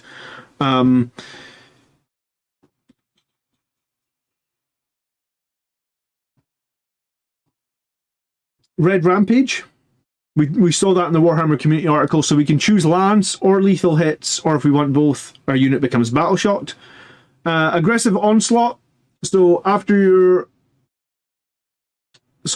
movement phase just after Adeptus Astartes unit from your army has advanced, until the end of the turn, unit is eligible to shoot or charge, even though it advanced. You can instead choose for your unit to give in to the Red Thirst. If it does, it becomes battle shocked until the end of the turn. Unit is then eligible to both shoot and charge, even though it advanced. Wow. Okay. So they gave advance and charge to the Red Ramp. We got advance and charge in the Sons of Sanguinius detachment. I mean, I don't know if we could have dreamed of advance and charge. Could we? I mean, here's the thing: the shooting is kind of irrelevant. I can live without, because you're not going to have that many infernal pistols anymore anyway. You're just going to have a bunch of bolt pistols. So I think I could probably live without shooting 4 or 5 bolt pistols that do no damage and pay 1 CP in advance and charge. That gives us so much threat range. If you imagine an average charge roll is 3.5 inches. Oh my! Do you know what? There might even be some batshit crazy plays where like you put 6 Death Company inside a repulsor so they can move out 3 inches, they can jump forward 12 inches, they can advance up to another 6, and then they can charge. You could have some crazy combos going on here. And I played a repulsor actually just this last week on stream, and I actually didn't think it was the worst thing in the world for having Death Company inside. So how many Power Fists in a 5-man Death Company? In a 5-man Death Company, you will have 2 Power Fists and 1 Eviscerator. In the 10-man, you will have 5 special weapons. I think it was 2 Eviscerators and 3 Power Fists. So basically it's like half. So in the Death Company now, half the guys have special weapons. Relentless Assault. Your movement phase after a unit from your army has fallen back. Until the end of the turn, your unit is eligible to shoot or declare a charge even if it fell back. You can have both if you're battle shocked. Right, so we've got fallback and charge. We've got advance and charge. We've got lethal hits or lance. We've got armor of contempt. We've got additional strength or attacks when we are charged or both. And then we've got a 5-up, feel no pain against mortals. I mean, I feel like that's a better look. I think that's a better outlook than what we had at the moment, right? If we look at what we had at the moment, right? We had Angel Sacrifice, which was very rarely played to get hit rolls against enemies once they'd killed one of our characters. We did have the 6-inch consolidation. That was good, but I guess it's less good now with the Death Company Dreadnought going away. We did have fallback and charge, but we could never shoot. Now we have the option to do both if we really want to. We did have Fight on Death, which was 2 CP, but that was super expensive. And potentially now we have some characters that can give us Fight First. So we can give the characters enhancements that give Fight First, and then we can pay the other stratagems to get additional attacks or additional strength when we fight first. And then Red Rampage got a little bit worse. So, I mean, overall on stratagems enhancements, I think we're sort of... I see this as a net win. I guess we'll have to play some games and see. So gain advance and charge, lose Fight on Death. Yeah, but we also got some, like, I would say our current number of enhancements in the Red Rampage are very bad. The enhancements we got now are pretty interesting, right? Like, being able to give a model the ability to once per game fight first on anybody is very good. So your 6-man unit of Sangre Guard could potentially have a captain who's going to fight first. You could also put a captain with sustained 3 once per game. Combo that with the finest hour captain. That is a lot of... It's 9 attacks with sustained 3. And then you've got like an autosave stratagem as well. So yeah. So that's Liberator Assault Group. Let's look next at... What have I got next? Angelic Host. Let's have a look at Angelic Host. So Angelic Host is the detachment where we will pick up 2 units and put them back down in the next turn. So at the end of your turn, select the number of jump pack units. In a 2,000 point game, it will be 2 units. Once you've made your selections, remove them from the battlefield, place them in reinforcements. In the reinforcement step of your next movement phase, they can arrive on the battlefield from Deep Strike. Okay, so we still... Artisan of War, which is a Red Rampage ability, came over to this one. So improve the armor penetration of the bearer by 1, improve the bearer save to 2 up. It's lowish value, but I mean, it's not the worst enhancement in the game. The AP1 can sometimes be nice. It's one that sometimes gets picked if people have points left at the end of the list. We've got 500 people watching and we've got 250 likes. So yes, 250 more people, hit the like button, please. Visage of Death. So a jump pack model only. In the battle shock step of your opponent's command phase, each enemy, excluding monsters and vehicles within engagement range of the bearer, must take a battle shock. I actually think Visage of Death is kind of a low tier pick, because if the enemy have like monsters and vehicle, it's because most of the time jump pack units will probably kill things that aren't monsters and vehicles.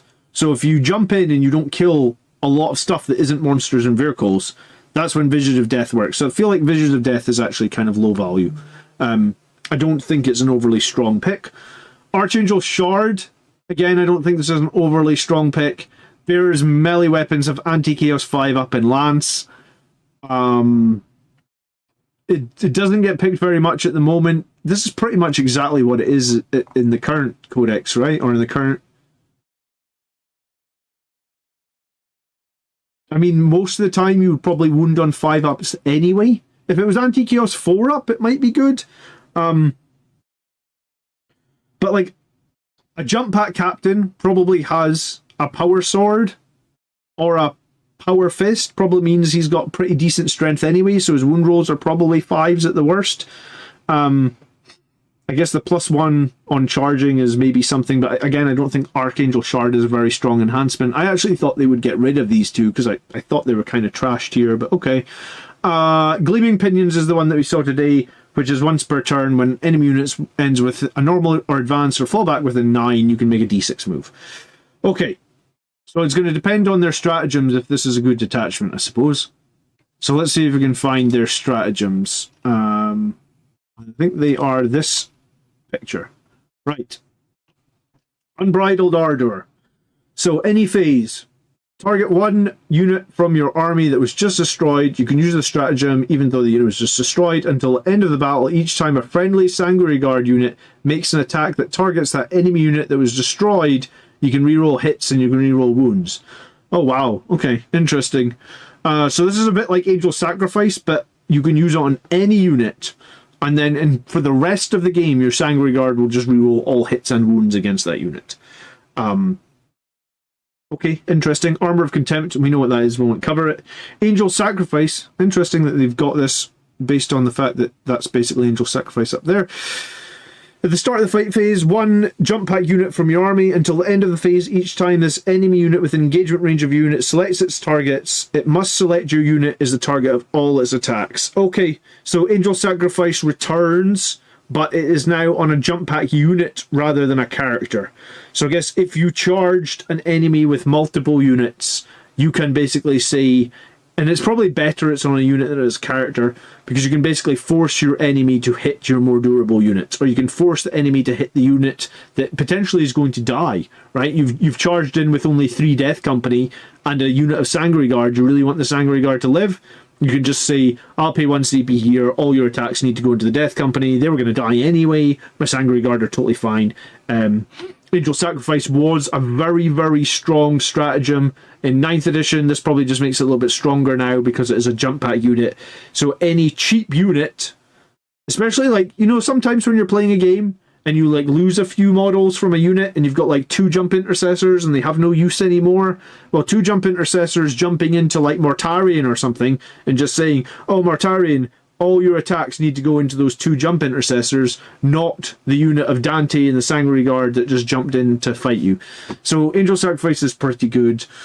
Martial Exemplar, in the fight phase, select 1 jump pack unit from your army that's not been selected to fight until end of the phase. Melee weapons in this unit have lethal hits and precision. Interesting. I mean, lethals is pretty interesting. It increases your damage output by about 10%, but precision... This is very Custodes type. I feel like this would be a Custode strat where they can just precision out some sort of nasty character. 1 CP for lethal hits and precision. It seems pretty well costed, actually, because in the other detachment you basically pay 1 CP for lethal hits, right? Kill them orc characters. Yeah, exactly. In the orc squads where the Meganobs buff everybody's hit rolls and stuff like that. That's a pretty good one.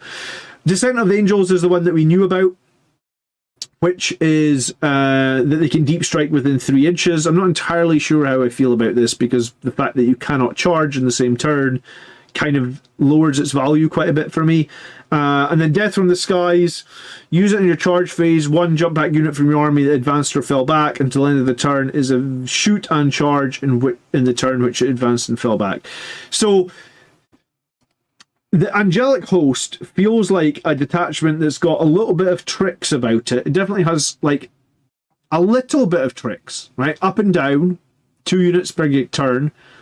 The Gleaming Pinions is the big winner here that lets you make a 6-inch move when you're basically moved within range. One stratagem that potentially gives you a little bit more damage output with the lethals. One stratagem that lets you reroll a lot of hits on the Sanguinary Guard. The Angel Sacrifice potentially.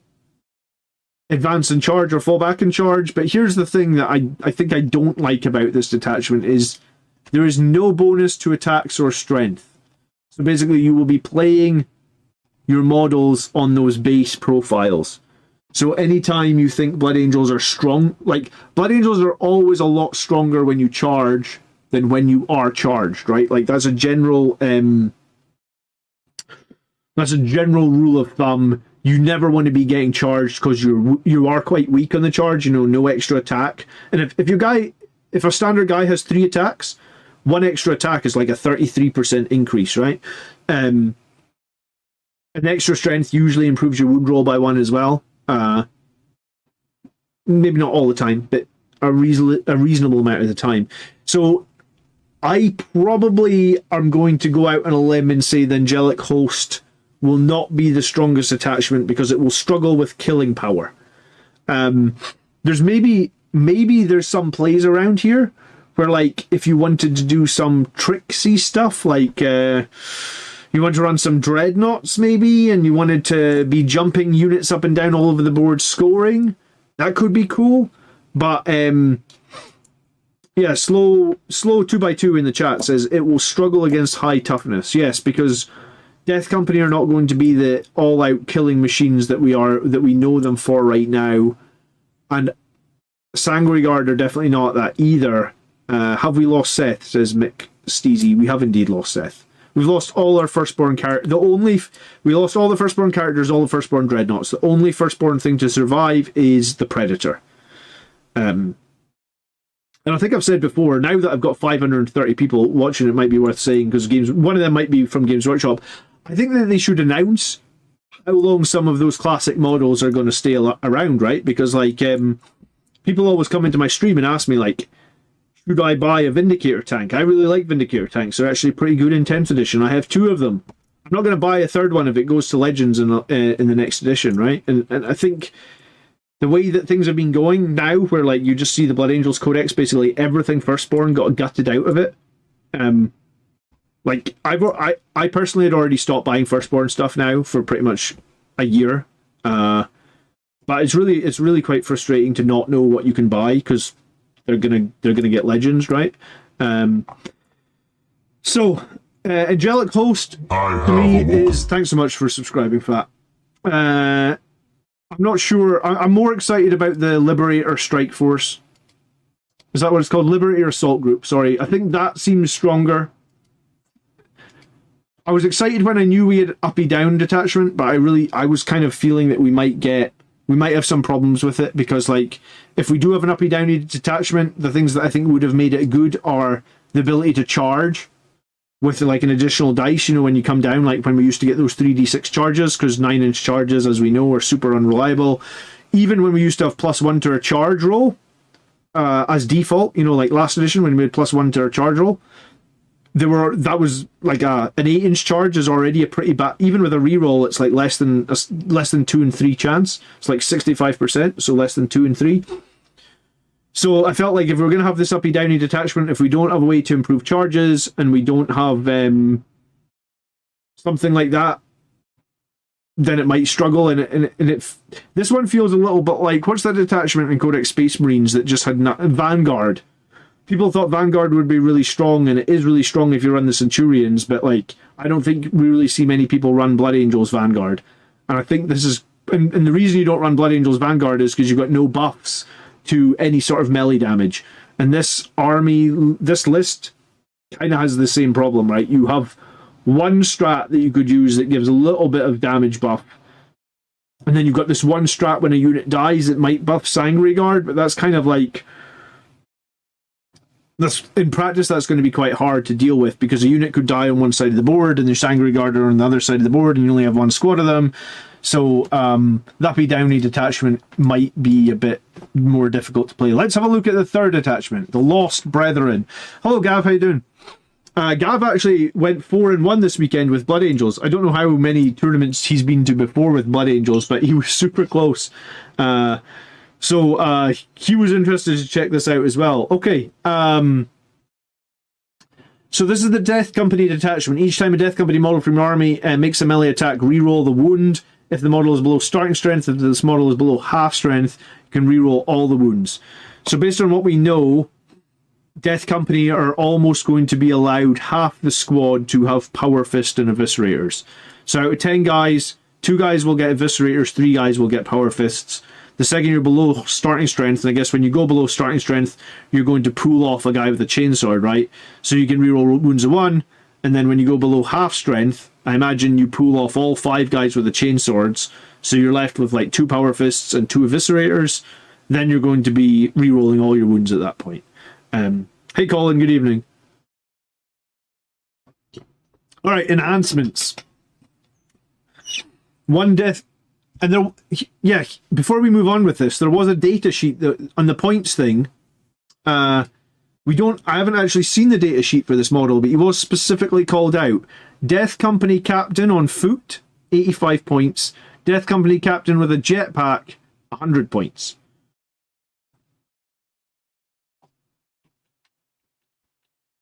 I wonder how they're going to work, because in the Death Company Marines, it says if a chaplain model from your army with leader ability can be attached to Assault Intercessor's jump pack, can be attached to the unit instead. I'm not entirely sure if these new Death Company captains can attach to Death Company Marines. I guess we're going to find that out. Does anyone have that leak? Because is there any more leaks since I've gone live? Has anyone else shared some more leaks? Because I don't know if I've got those leaks. Oh, I do have points costs for for those relics though. So Artisan of War was 15, Vision of Death was 10, Archangel Shard is a garbage one for 20. It makes no sense for 20 points, honestly. Gleaming Pinions is 10, that's pretty good for that Gleaming Pinions one. Gift of Foresight was 15, Speed of the Primarch, is that 10? That would be pretty good at 10. That Rage one, which gives you the Sustained 3, would be pretty good at 10. Icon of the Angel, I would take it or leave it for 10. So right now, the enhancements are reasonably well costed, but I guess time will tell. It might say under the Death Company Captain, like how our characters specify that they can join it. Yeah, good point. So we haven't got the Death Company data sheets, so we can't speculate fully on those. But let's see what their enhancements are, right? So these enhancements, especially the one that says like Death Company model, so this would have to go most likely on the Death Company Captain or the Death Company Captain with the jump pack. There would be nobody else that could really take that, right? So, Death Company model only. Once per battle at the end of the fight phase, if the bearer is within engagement range of 3 or more enemy models, the bearer can fight 1 additional time. Hey, okay. Okay, so Death Company captains being able to fight twice could be back. Well, I mean, they were pretty good in 8th edition when they could fight twice. It's going to depend on the war gear that you can take, because in 8th edition you could take a Thunderhammer, and when you fought twice with a Thunderhammer, and you would get your charge bonus twice potentially as well. So a regular Space Marine captain has 5 attacks.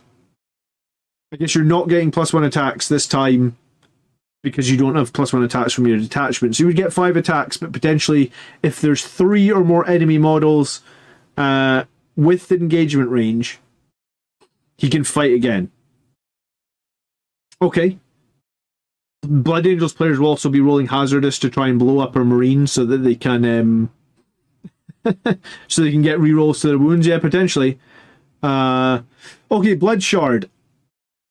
Death Company model only. The first time the bearer is destroyed at the end of the phase, roll a d6 on a 2-up, set the bearer back on the battlefield as close as possible where he was destroyed and not within engagement range with 3 wounds remaining. That's pretty nice. How many... Hold on, I just had that on the Facebook page. 1 sec. How many points was that?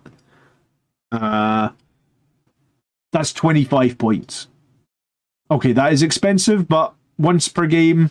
On a 2-up, you're just going to bring your Death Company captain back to life. Excuse me. Excuse me. Ugh. Yeah, handkerchief also.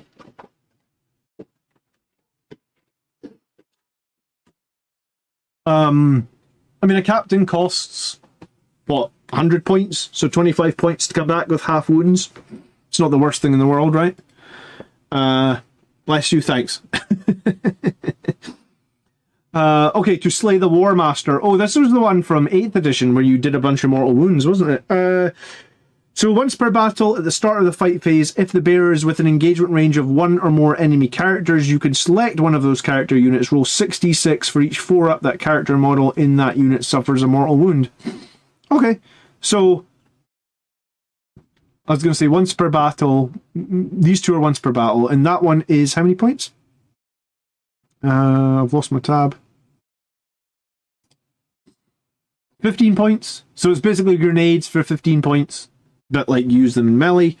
I assume captains are Death Company. I'm not entirely sure if chaplains would be Death Company. I think this would be the 2 new Death Company characters, specifically maybe Highland Phoenix. Vengeful Onslaught, a Death Company model only. If the bearer is destroyed until end of your next turn, each time a friendly Death Company model makes an attack, add 1 to the hit roll. If the bearer is destroyed until the end of the next turn, each time a friendly Death Company model. So this is like an army-wide buff if they kill one of your Death Company models. And that one is 10 points. I mean, that's pretty nice to give the entire... If you are running the Death Company detachment, it literally gives your entire army +1 to hit for a turn for 10 points. I mean, I think most of us would pay 10 points to get +1 to hit army-wide for a whole turn. If you select this detachment, Death Company Marines and Death Company Marines with bolt rifles are battle lines. So your Death Company with jump packs, because they were a specific data sheet, are not battle line. So it's just your Death Company on foot that are battle line. So Death Company with jump packs are not battle line. Okay, I mean, I thought they were all going to be battle line. I thought it said like all Death Company, but I guess that's what they said in the Warcom article. So I guess in the Codex they made it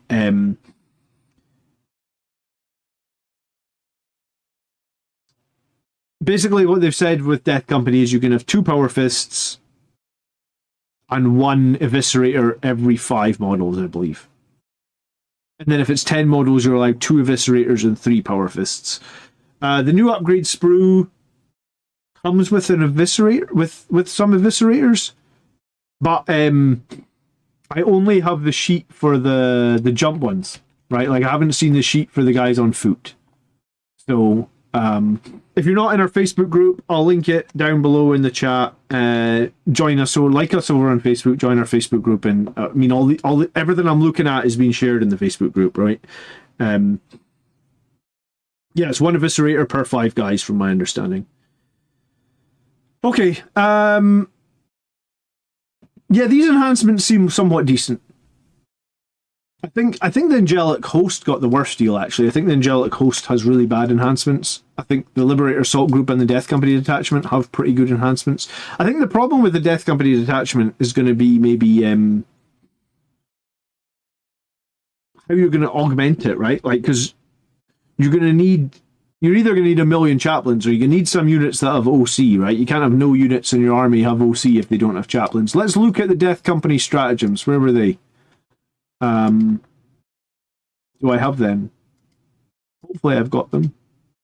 Yes, I do. Okay, cool. Glorious Sacrifice. This stratagem better be glorious. Every stratagem is 1 C. Every stratagem on every detachment is 1 CP as well. I'm really happy about that, because Blood Angels really don't have a good way of getting more CP, I guess.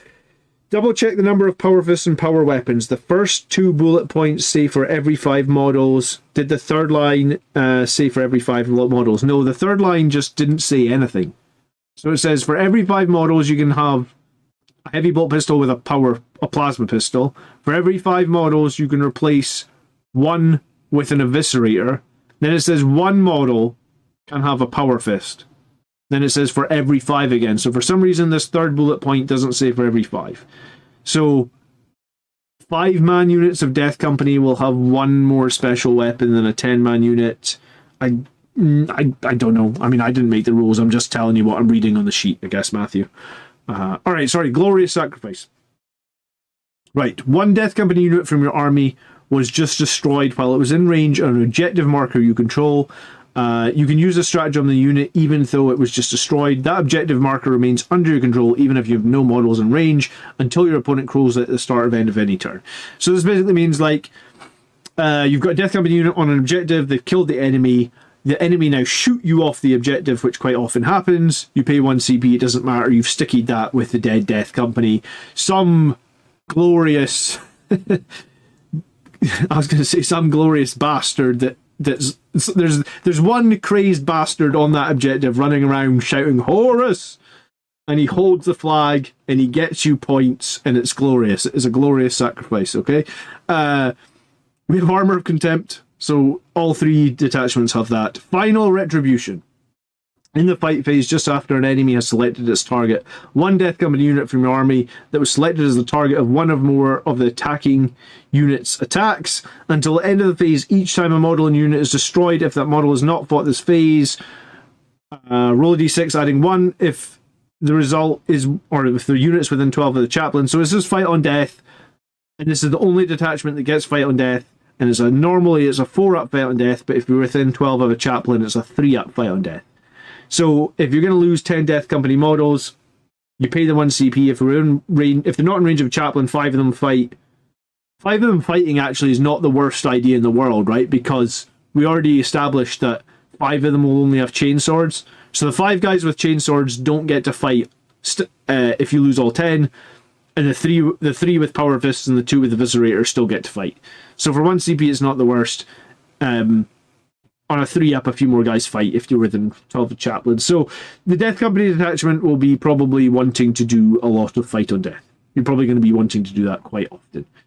Furious Onslaught. Again, it's a fight phase stratagem, and it's when just before one of your units pile in. You don't often see this. One Death Company unit from your army just before that unit piles in. Until the end of the phase, each time you move a model makes a pile-in move, it can move D3 plus 3 instead of 3. If your unit's within a 12-inch of a chaplain, or if it's below starting strength, it can move 6 instead. In either case, it can only do so provided your unit ends the pile-in within coherency and within engagement range of 1 or more enemy units. So that's interesting. So if we talk about Death Company making like a really long charge or something, and a few guys, you've got a big 10-man squad and a few guys at the back normally wouldn't be able to fight. In this case, for 1 CP, 6-inch pile-in probably means everybody can get to fight. Interesting. Okay. Lost to Rage. One Death Company unit from your army is below starting strength and has not been selected to fight until the end of the phase. Improve the strength, attacks, armor penetration of melee weapons by 1, unless the chaplain is within 12, you get hazardous. So you're going to need a crap load of chaplains in a Death Company list. I mean, I was going to say, typically, I think Blood Angels players maybe take 2 or 3, but then Astaroth's almost an auto-take now with his dev wounds every turn. So Astaroth, plus a couple more chaplains, you're maybe going to want a chaplain on foot to lead some foot battle line Death Company. So plus 1 attack, plus 1 strength, plus 1 AP. The AP will be meaningful. We don't know the AP on the Eviscerators yet. What's the AP on the Eviscerators for Sisters? Because Sisters just got a new Codex right now. Is the default AP on the Sisters Eviscerator AP 3? Maybe it's AP 2 and they can get plus 1 more. So I think this could move the Power Fist on the Eviscerators to AP 3. Additional attacks and strength as well. And potentially you can nullify the hazardous. So it's AP 2, so this would move it to AP 3. Okay. So this would make your chainsword's AP 2. And it would make all your other weapons in that squad AP 3. And it would give you 1 additional attack and 1 additional strength. And here's the thing, you don't need to do this.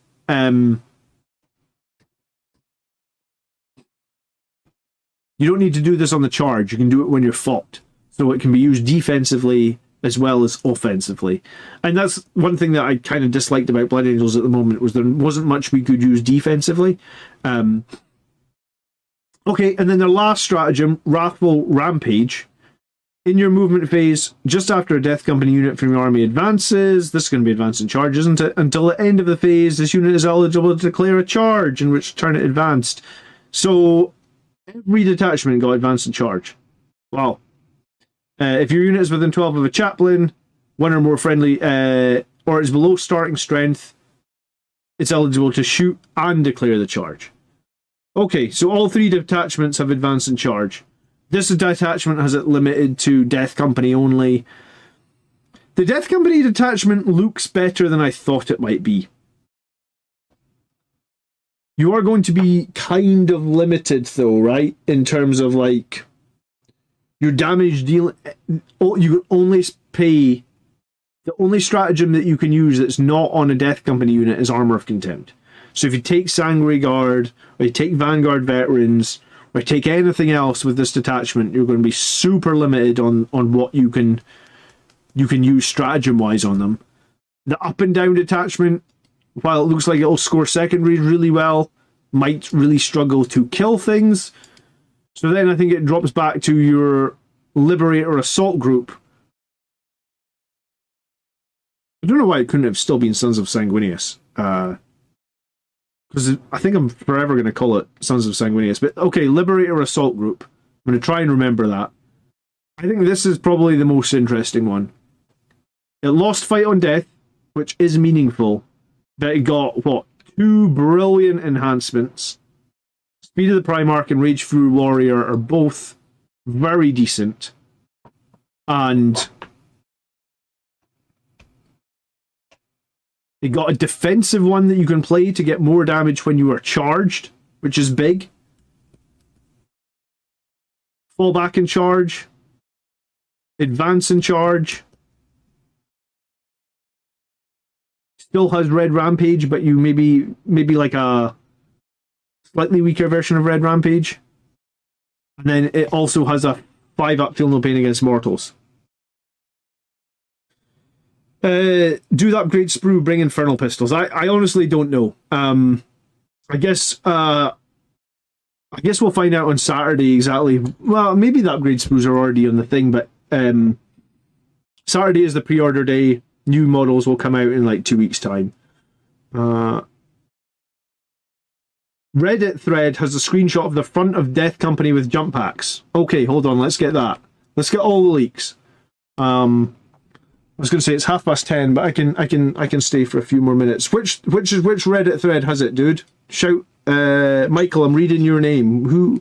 Which Reddit thread has the screenshot? What's it called? Oh, I just spilled water on myself. God damn it! It's fine.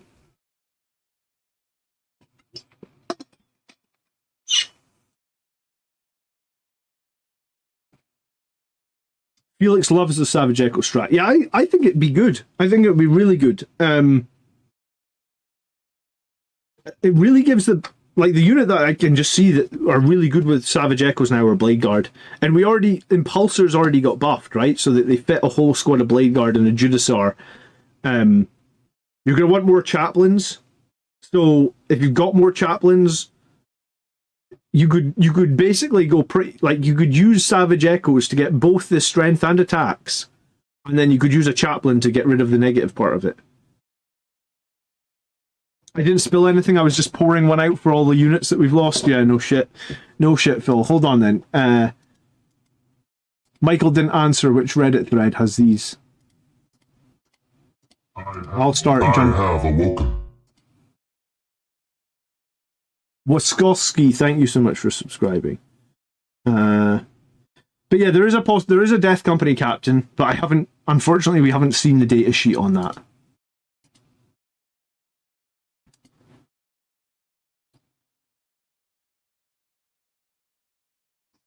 I was going to say, if anyone's got this front page of the Death Company Marines with jump pack, if anyone's got any questions, fire the questions into chat. If you are a green name and you are a channel member, you can do a super chat for free, so use that, please, if you've got it.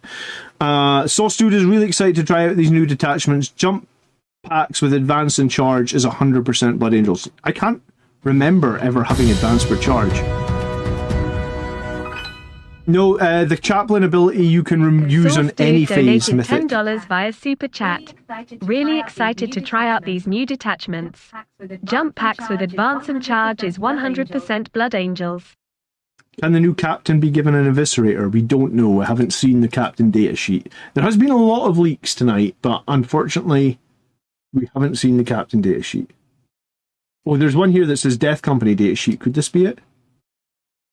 Image from the Codex leak. No, I've only seen the back of the Death Company datasheet. I would love to see the front of it, though.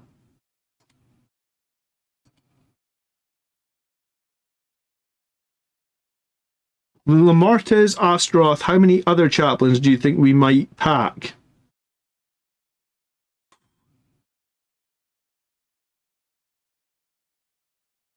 I feel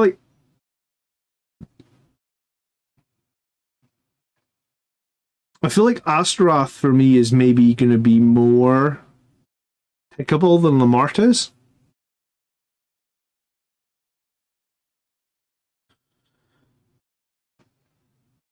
Because I think if you're using Death Company and you're going to rapid ingress them, and you're using like a 10-man blob, you're typically going to be able to rapid ingress them without taking too much damage when they come down. Did any plastic characters get axed, or was it just fine cast ones? It was all the firstborn, which I believe were all fine cast. None of the firstborn characters were ever plastic.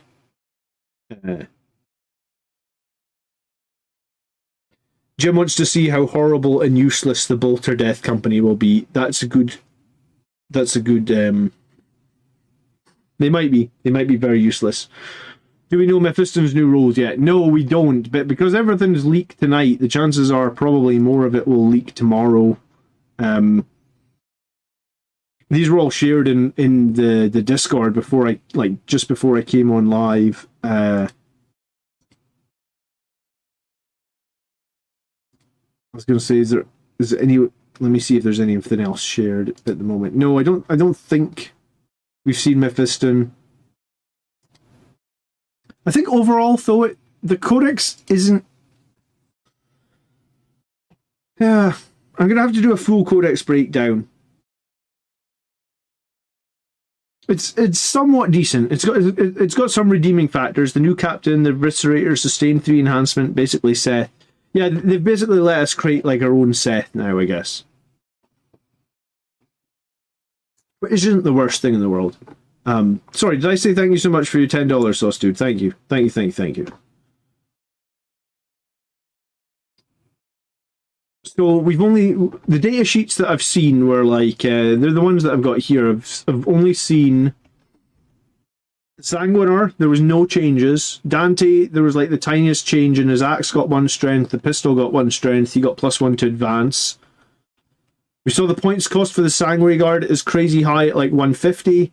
Lamarta's got literally no changes.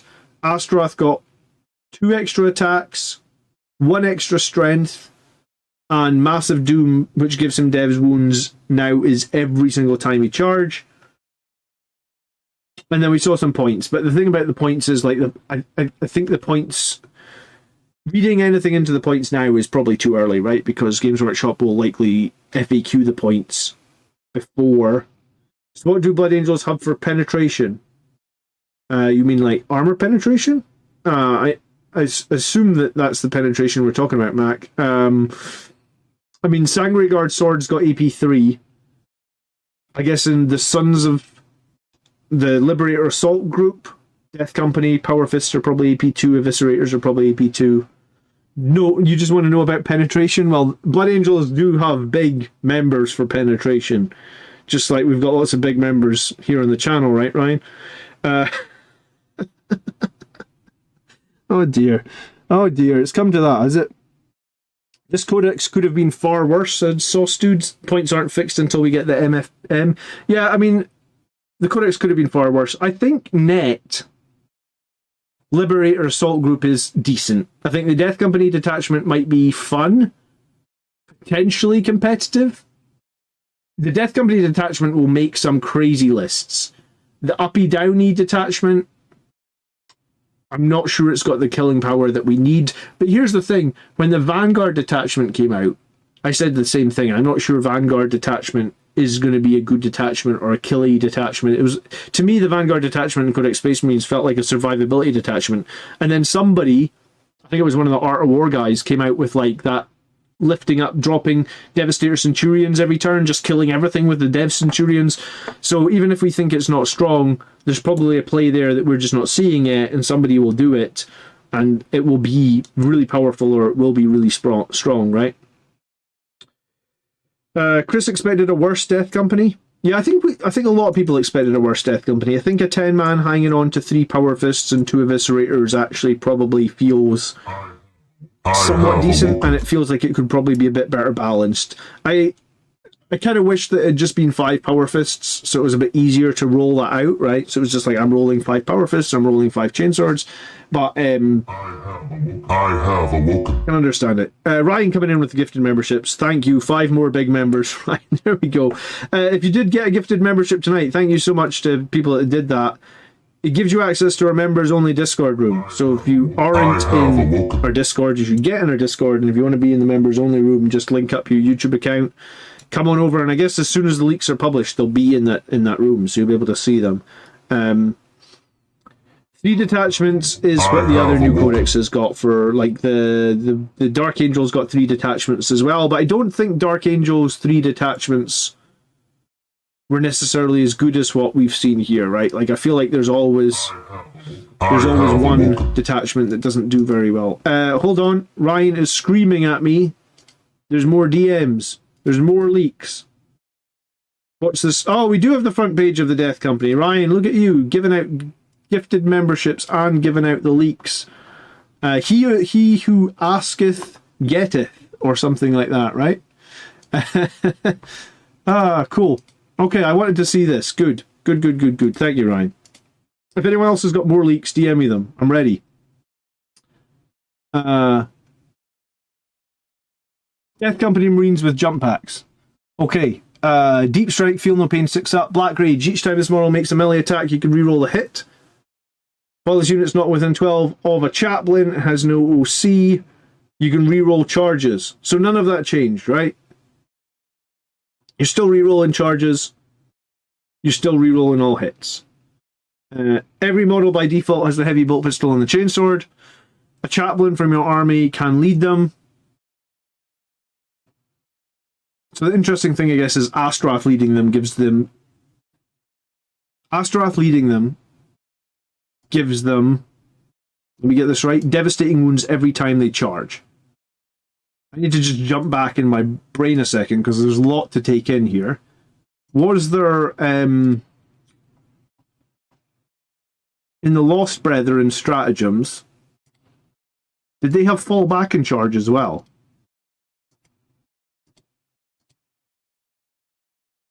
I know they advance in charge. Let me see. Lost Brethren had...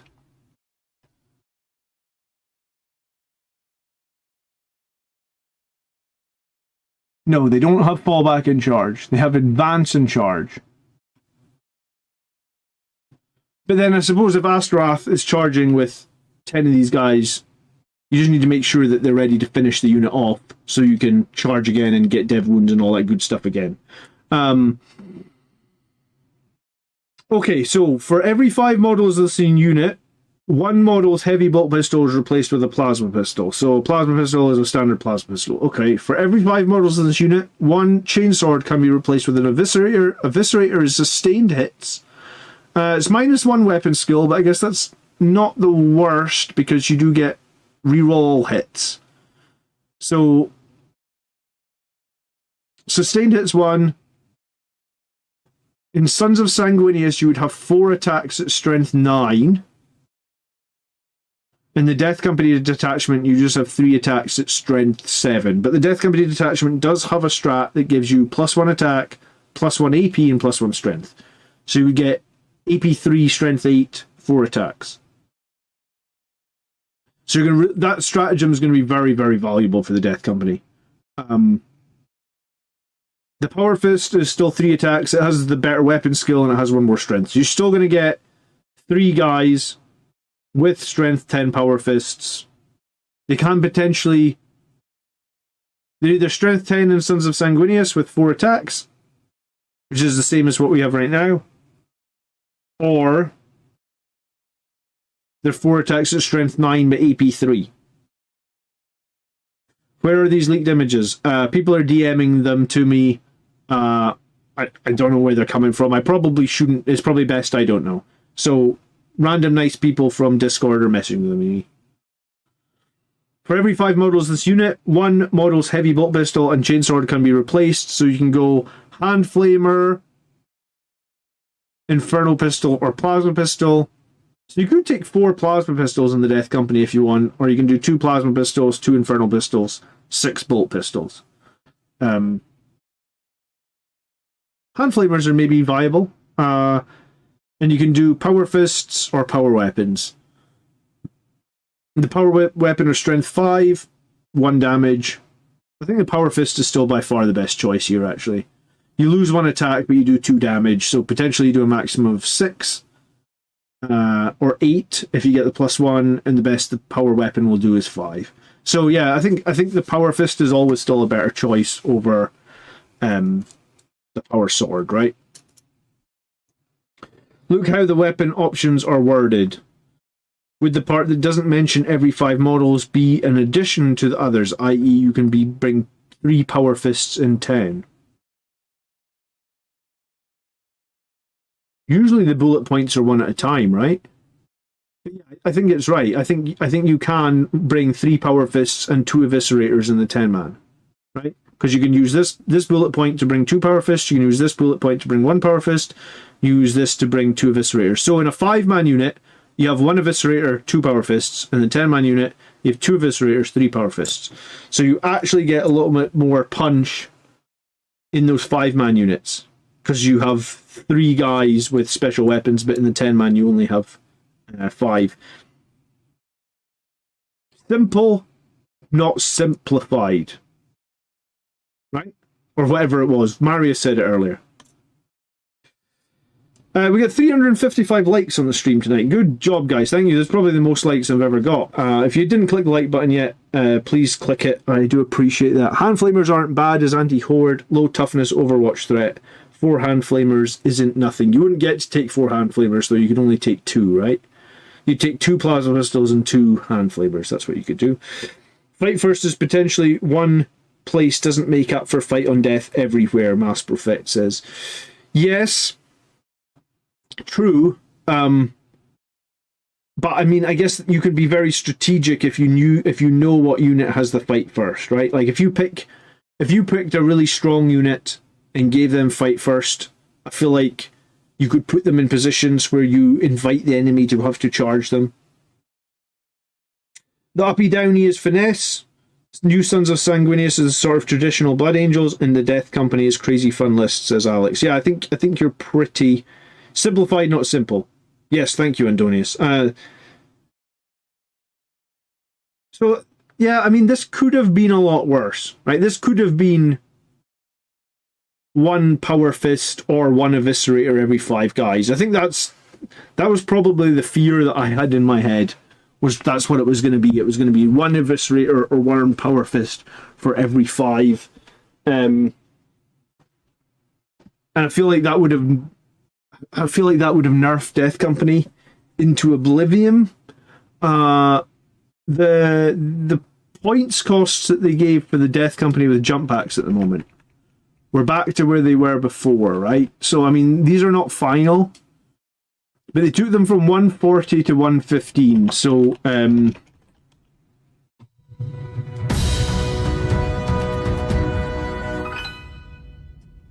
they're down 18% in points. Thank you so much for the super chat. Let me give you a little like, Alex. You're always supporting the channel, Alex. Thank you so much for that. I do really appreciate it.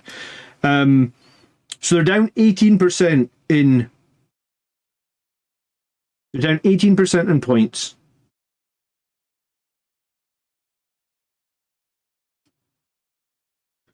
If you assume the Eviscerator in some ways is very similar to the Power Fist, like if you just assume that the squad is half Power Fists, half Chainswords for like simplicity, I mean, we'll work out in full details later because this is our first time seeing it. if you could say like an Eviscerator is comparable to a Power Fist in that it's the same number of attacks. Yes, you have one less of a weapon skill, but you have a sustained hit, and you have one less strength. I feel like one less of a weapon skill with a sustained hit with a reroll probably statistically pretty similar, right? Because like, let's say you had 4 attacks, so you would hit twice. You would reroll 1, which means you would hit 3 times. Potentially 1 is a 6, so you end up with like 4 hits. Yeah, so statistically, an Eviscerator is super similar to a Power Fist. If you actually went and worked this out, I feel like, yes, it's 1 less strength. So maybe they're slightly worse against like T10 enemies.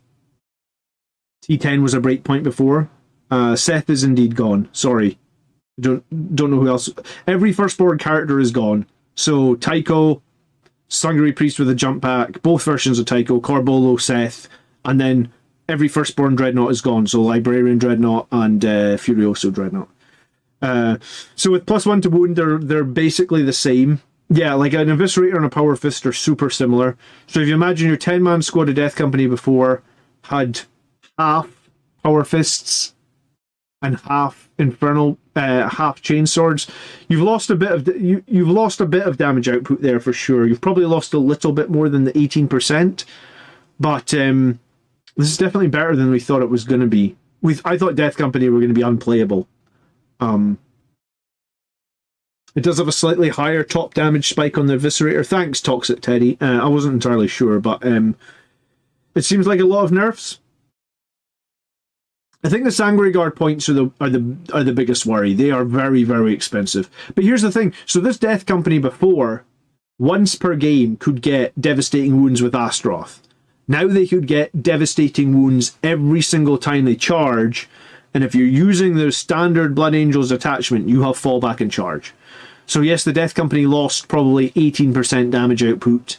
They did come down 18% in points, but there is a potential to just give them dev wounds for the entire game now. Not telling, you are 2 hours late. What the hell have you been doing? How have you missed the first 2 hours of the stream? I mean, I've been waiting for you the entire time. Good evening. I'm just fucking with you, Lost. Okay, hold on. There's been more leaks.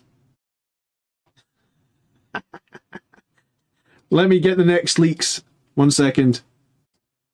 Ready? These are the leaks you're here for, right? These are not the leaks you're looking for. What? These are the leaks you are looking for? Oh, I'm confused now. These are not the leaks, or these are the leaks? Hold on, no, don't go anywhere. I've got leaks.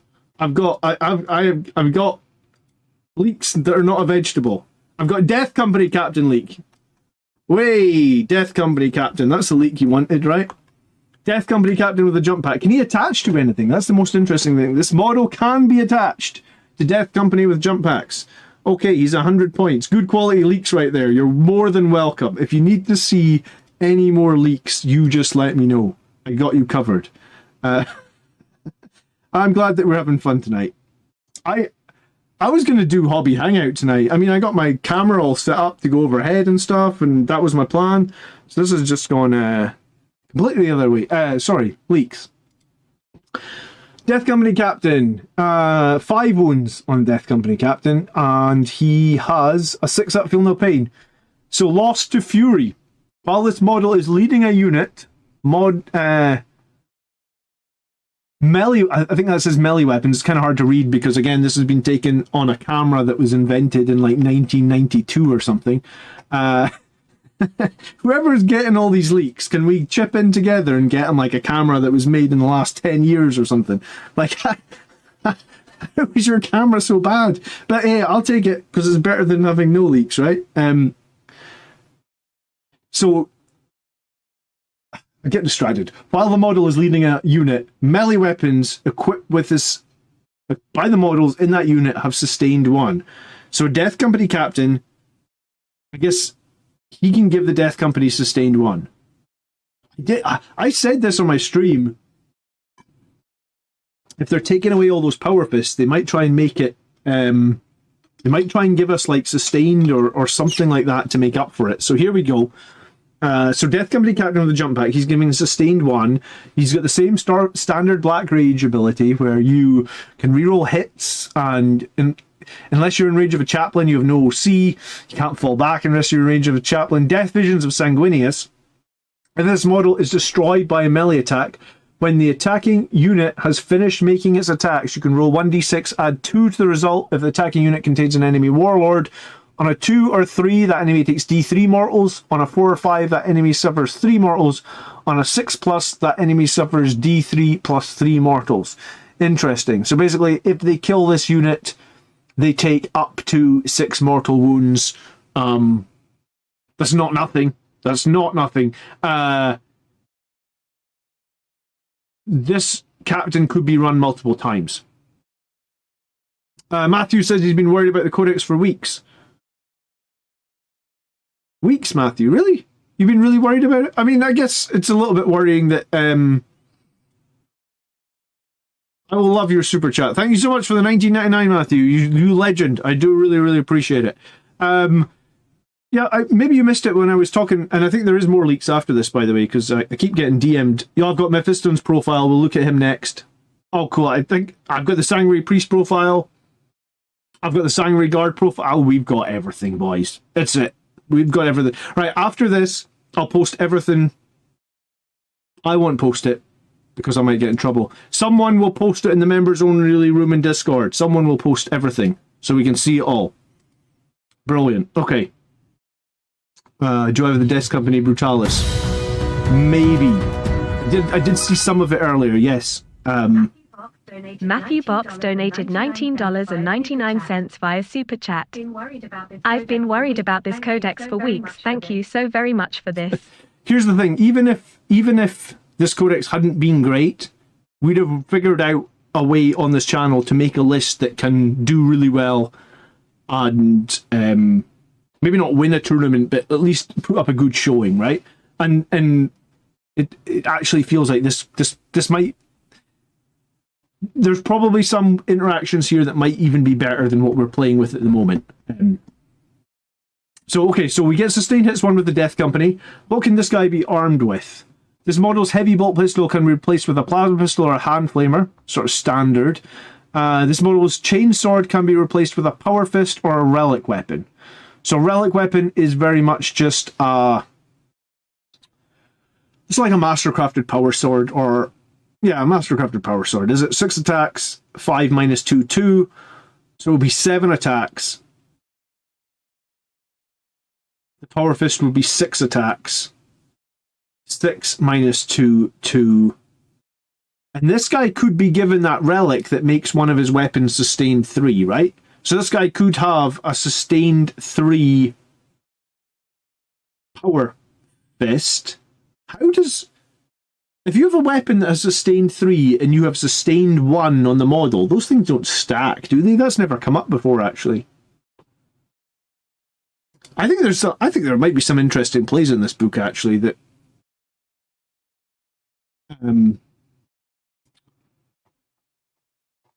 I've got lots to look... Hold on, I just want to check, because we're jumping around with so many rules and so many attachments. So this guy could be given once per battle at the start of the fight phase. He could be given the sustained 3 onto this power fist. Does that stack with sustained 1? I have no idea. It doesn't stack. Okay, so it doesn't stack, but you could still have a sustained 3, 6 attacks power fist. They would be strength 10 minus 2, 2 damage. I mean, that's not the most horrible thing in the world either, is it? Max says this is incredible. Matthew says he's been playing Blood Angels for 30 years and been going to tournaments for 1 year and taking them to LVO. You're a legend, Blood Angels Commander. Thank you, dude. Good luck at LVO. That's a big event to be going to. I'd love to review your LVO list on the channel at some point. Send it over and we'll get it up on the channel. Okay, so he's kind of a standard captain. But when he gets killed in melee, and he's most likely to die in melee, he's doing up to 6 mortal wounds to your opponent, more if it's their warlord. He's 100 points, so he's a little bit more expensive than the chaplain. He isn't giving the Death Company any OC, which is a little bit of a negative, but Maybe there'll be a play there where you just take him with like a 5-man Death Company and he's just a missile. So him and 5 Death Company, 215 points, very similar to what we play at the moment for like the Chaplain plus the Death Company. Okay, Death Company Chaplain. Who? Like, let's see what else we got. We've got Mephiston up next. Let me get this up. Chief Librarian Mephiston. We knew he was going to be fight first. We knew he was going to be a 4-up, feel no pain. This model is eligible to declare a charge in a turn which he advanced. Cool. Mephiston gets advance and charge. We've had a lot of advance and charge. Matthew Box donated $19.99 via Super Chat. Been playing Blood Angels for 30 years, been going to tournaments for 1 year and taking them to LVO. You're a legend, BA. Thanks so much for the Super Chat as well. Another Super Chat. I do appreciate it. Very, very kind of you. So, Mephiston's able to advance and charge. He's got a 4-up Feel No Pain, which, if you think about it, on 6-wound model, that means half the time he feel no pain. So if you removed his feel no pain and just converted it into wounds, he would be 12 wounds. So Mephiston moves 7, 2-up, 5-up, 12 wounds potentially with no, if you factor the feel no pain. Fight first, lone operative, advance and charge. I think advance and charge is pretty interesting. I thought that they might give him the ability to fly again, when he had the wings. But I guess advance and charge isn't the worst thing in the world. Do you think both boxes are worth buying on Saturday? I thought there was only the Fear of Missing Out box coming on Saturday, Marius. What other box are you talking about on Saturday? I think it's just the limited edition Codex, Lamartez, Astaroth. It's basically a Death Company box this Saturday. Transfixing Gaze. While an enemy unit is within 6 of this model, each time that unit is selected to fall back, it must take a leadership test. If the test is failed, that unit must remain stationary. So people cannot fall back from Mephiston potentially. It's not quite like a desperate escape ability, but it's just like you can't fall back from him. So because they can't fall back from him, you would be able to swing first again. So his melee is being given lethal hits. Interesting, he never had lethal hits before. He would be 7 attacks, strength 11 on the charge. He's AP 3. Was that what he was before? Yeah, maybe he was AP3. He still has annoyingly D3 damage, though. I mean, that was his big weakness before. It's probably going to be his big weakness again, his fact that he's D3 damage. His smite is 3 attacks, strength 4 minus 1, D3. His hazardous smite is 3 attacks, strength 5 minus 2, with sustained hits D3. He has his plasma pistol. It's not a master-crafted plasma pistol, it's just a standard plasma pistol. Okay, I'm unsure in Mephiston. Advance and charge, lone operative. He does have a 7-inch move, so advance and charge means typically be moving about 10, so he's almost like a jump pack unit now. What do people think of Mephiston? Sadly, Mephiston's still missing his master-crafted pistol, says Highland Phoenix. Yeah, maybe next edition, Highland Phoenix. He has T5 and 6 wounds. T5 is not nothing. D3 isn't terrible with fights first and his staying power. Yeah, I mean, maybe because he's got that feel no pain now, and because he's not going to be shot. And here, do you know what? The one interesting thing I thought about this as well is, like, see if you're putting a captain plus 5, assault intercessors and an impulsor or something, then there's 1 extra seat. Who would fit perfectly in that 1 extra seat inside the impulsor? Mephiston, right? You wouldn't need to disembark him. So, like, the captain comes out, he does his charge with his assault intercessor or his company heroes, and they do their thing for a turn. Mephiston just sits in the impulsor, just waiting for the right opportunity. I guess if he comes out with an impulsor, he's disembarking 3, then moving 7, then advancing. So on a decent advance roll, you're 14 inches forward straight away out that impulsor. Maximum of 16, I guess. Okay, let's see what we got next. Ready for some more leaks? How badly do you want them? We have the Death Company captain on foot.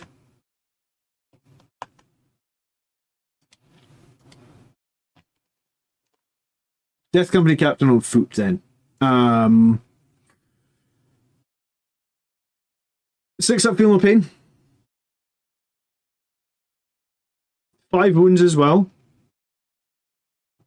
Forlorn hero. While this model is leading a unit, unless that unit starts the battle embarked within a transport, models in this unit have the 6-inch scout ability. Okay, so Death Company kind of get a little bit Forlorn Fury back if they're on foot.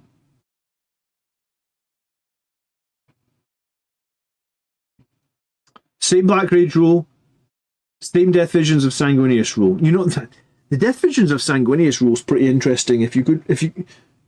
We can actually field a crap load of captains now as well, because we've got the Death Company captain, the Death Company captain of the jump pack, the Blood Angels captain, the Space Marine captain, the Space Marine captain of the jump pack. We can actually field 15 captains.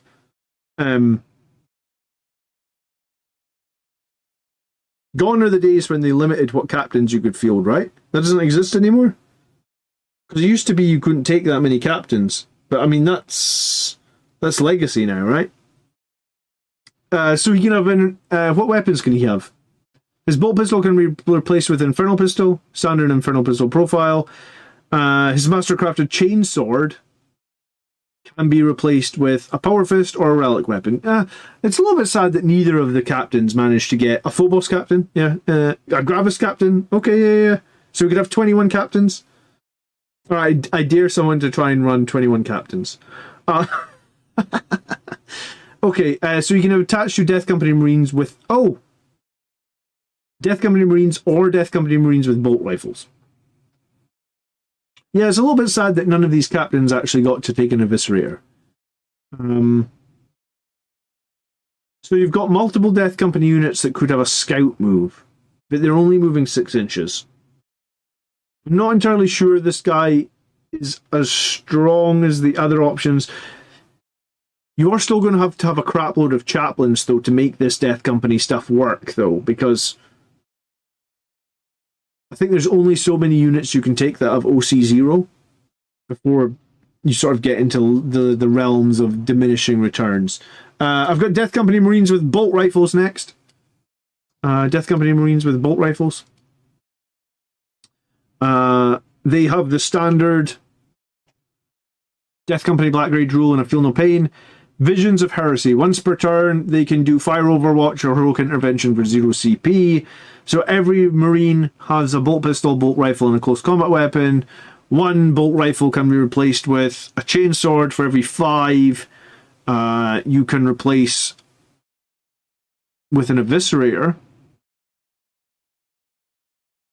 For every 5, you can have the grenade launcher, and then one model's close combat weapon can be replaced with a Power Fist. So I guess you could have a unit of Death Company with bolt rifles, and you would have 3 guys with bolt rifles.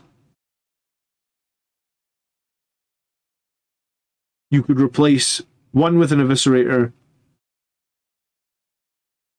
You could replace the close combat with one for a Power Fist or a Thunderhammer. So weirdly, this is the only squad it seems so far that can take a Thunderhammer.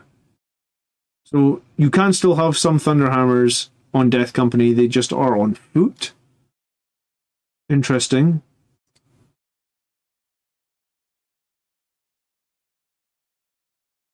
I don't think many people play the Death Company Marines with bolt rifles, though. They are a bit of a confused unit. So how many points were these guys again? I think these guys have gone up in points. Let me see if I still had the points go somewhere. Bolt rifles were 90 points. Again, you need a crap load of chaplains. There's a lot of Death Company options. I think finding the best Death Company options will actually be pretty difficult. AP1 and Assault Heavy Bolters. Yeah, I think that's what bolt rifles are now, is AP1, Assault and Heavy, right? One Eviscerator is pretty nice. One Thunderhammer or Power Fist is it's kind of what we've been seeing from all these Death Company units, is like a third to a half of the guys get a special weapon. Death Company with bolt rifles exists because the current box doesn't have chainswords. Would be interesting if we get 2 boxes for Death Company Marines. Yeah, I'm not entirely sure what they're going to, if they're going to replace that box and have 2 different profiles for Death Company Marines Foss. Thanks so much for the 5 Canadian. I have no idea why we really have this unit. I mean, I feel like most people are not going to take Death Company Marines just to get a few extra bolt rifle shots. I think the chain swords and stuff are always a better option. We do have the Death Company Marine data sheet. So let's have a look at that. So this is the actual Death Company that's probably going to be in that new box coming this Saturday. Again, they've got Black Rage. They have a new ability called an Honorable Death in Combat. Each time a model in this unit makes an attack, the attack is sustained. Oh no, this is similar to what the Firstborn had. So if you're below starting strength, you get sustained 1. If you're less than half strength, you get sustained 2. Everybody's got a heavy bolt pistol and a chainsword. 1 heavy bolt pistol can be replaced with an infernal pistol. So that's 1 for the entire squad, up to 10. For every 5, you can have an eviscerator, and then 1 chainsword can be replaced with a thunderhammer. So the Death Company on foot have taken quite a big nerf here, actually. And what's a little bit annoying about it is I was going to say these sustained hits. Yeah, the jump pack Death Company are just in a much better place, right? Because these guys get 2 eviscerators and 1 power fist. So in 1 infernal pistol, and the jump pack unit gets an extra infernal pistol, 2 extra plasma pistols, and basically like 2 extra power fists. I think the only advantage is these guys can take a single thunderhammer.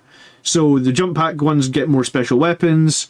These guys are a little bit confused. This one is probably, I was going to say, is this this squad feels like it's a victim of what you get in the Assault Intercessors box almost. Because you're just getting the bare minimum weapons you can get with the Assault Intercessors. These ones can be battle line. Yeah, I mean, I don't know if I feel like the battle line is impactful enough to take these guys' weapons away. But I guess maybe they are battle line and that is a thing. Okay, let's see what else we've got. I was going to say, I've got the Baal Predator, I've got the Sanguinary Guard, and I've got the new Captain, and I've got the Sanguinary Priest. So I think we've got everything. 1 second, though. We do have some more real big leaks, though. Right?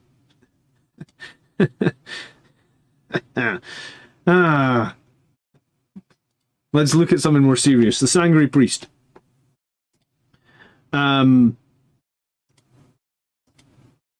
So please tell me what he attaches to, because this model can be attached to Assault Intercessor Squad, Desolation Squad, why? Devastator Squads, why? Hellblaster Squads, why? Inferno Squads, why? Intercessor Squads, why? Tactical Squads, why? Sternguard Veteran Squads, why? And literally nothing but Assault Intercessors. Thanks for the super chat. Why, GW? Why? The one unit that everybody wanted this to attach to. The one, he's on the same size friggin' base. For whatever reason, this guy's, we still can't attach him to Assault to Blade Guard. Why? Why?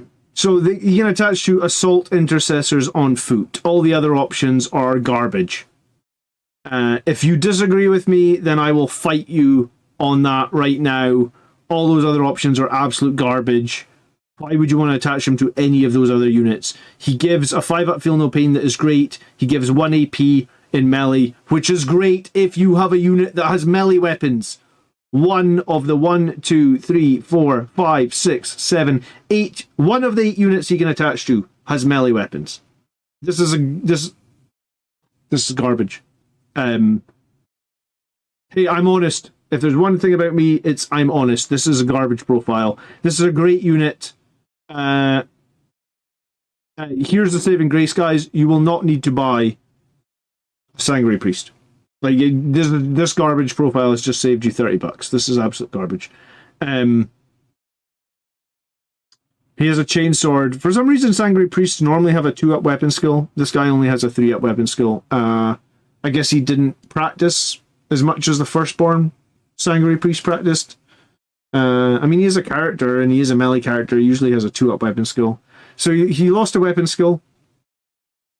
He does have a 2-damage bolt pistol for whatever that's worth. I generally don't rate bolt pistols at all. They one hit, one wound. Once per game, the enemy fails a bolt pistol save. So once per game, he does 2 damage at best. And also, he went through the Rubicon. He didn't get an extra attack. He didn't get an extra wound like they normally go for Primaris again. So it's a bit weird. A lot of our units didn't get the standard Primaris upgrade that we get. And Pedro's saying, you tell me to cry a river? I mean, I'll probably attach him to some assault intercessors at some point, but I feel like there's no rush to buy this guy now. He would have been so cool to play with Blade Guard. Like, it would have been so cool. Krychek says you'll still take him with 10 assault intercessors. Yeah, that's his play. I mean, he was better when he had a jump pack and he could go with the 10 jump intercessors, I guess. I guess there is maybe some play around still running 10 assault intercessors with the priest. You could attach a captain, so maybe there's something there, but yeah, I would have liked to see a bit of a switch up there where, like, Blade Guard could actually have a priest with them, because I think that would have been cool and thematic and it would have made a lot of sense. But or command squad. Yeah, Foz, good call on the command squad. I don't understand the logic behind having a melee, a character that buffs melee units that can attach to 7 ranged units. Like, why?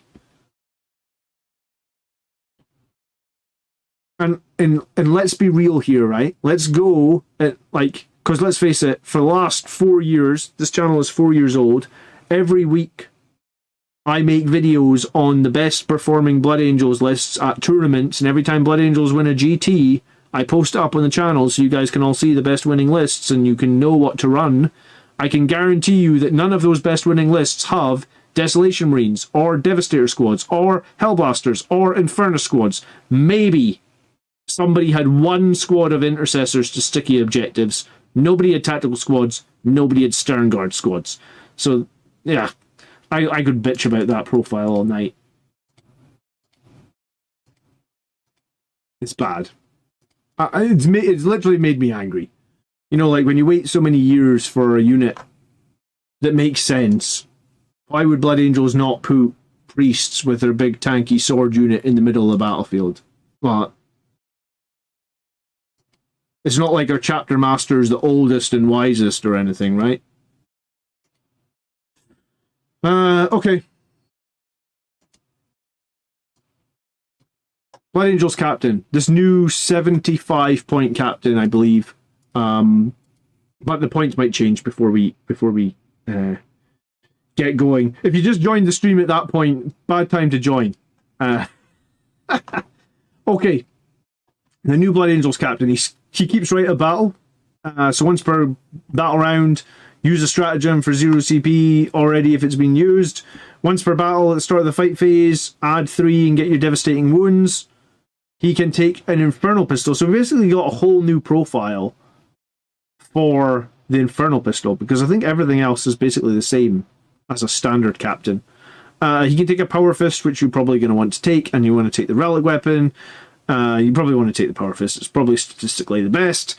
He can attach to Assault Intercessors, Company Heroes, Infernus, Intercessor Squad, Stern Guards, and Tacticals. So I guess rather than have a captain with a Plasma Pistol leading your Company Heroes or Assault Intercessors, you can now have a captain with an Infernal Pistol. This data sheet seems pretty redundant for a single weapon option, but I guess that's fine. The captains can, like, you can still use the captain from Codex Space Marines, right? So it's kind of irrelevant. But I guess you couldn't have a captain with an infernal pistol leading the Blade Guard. I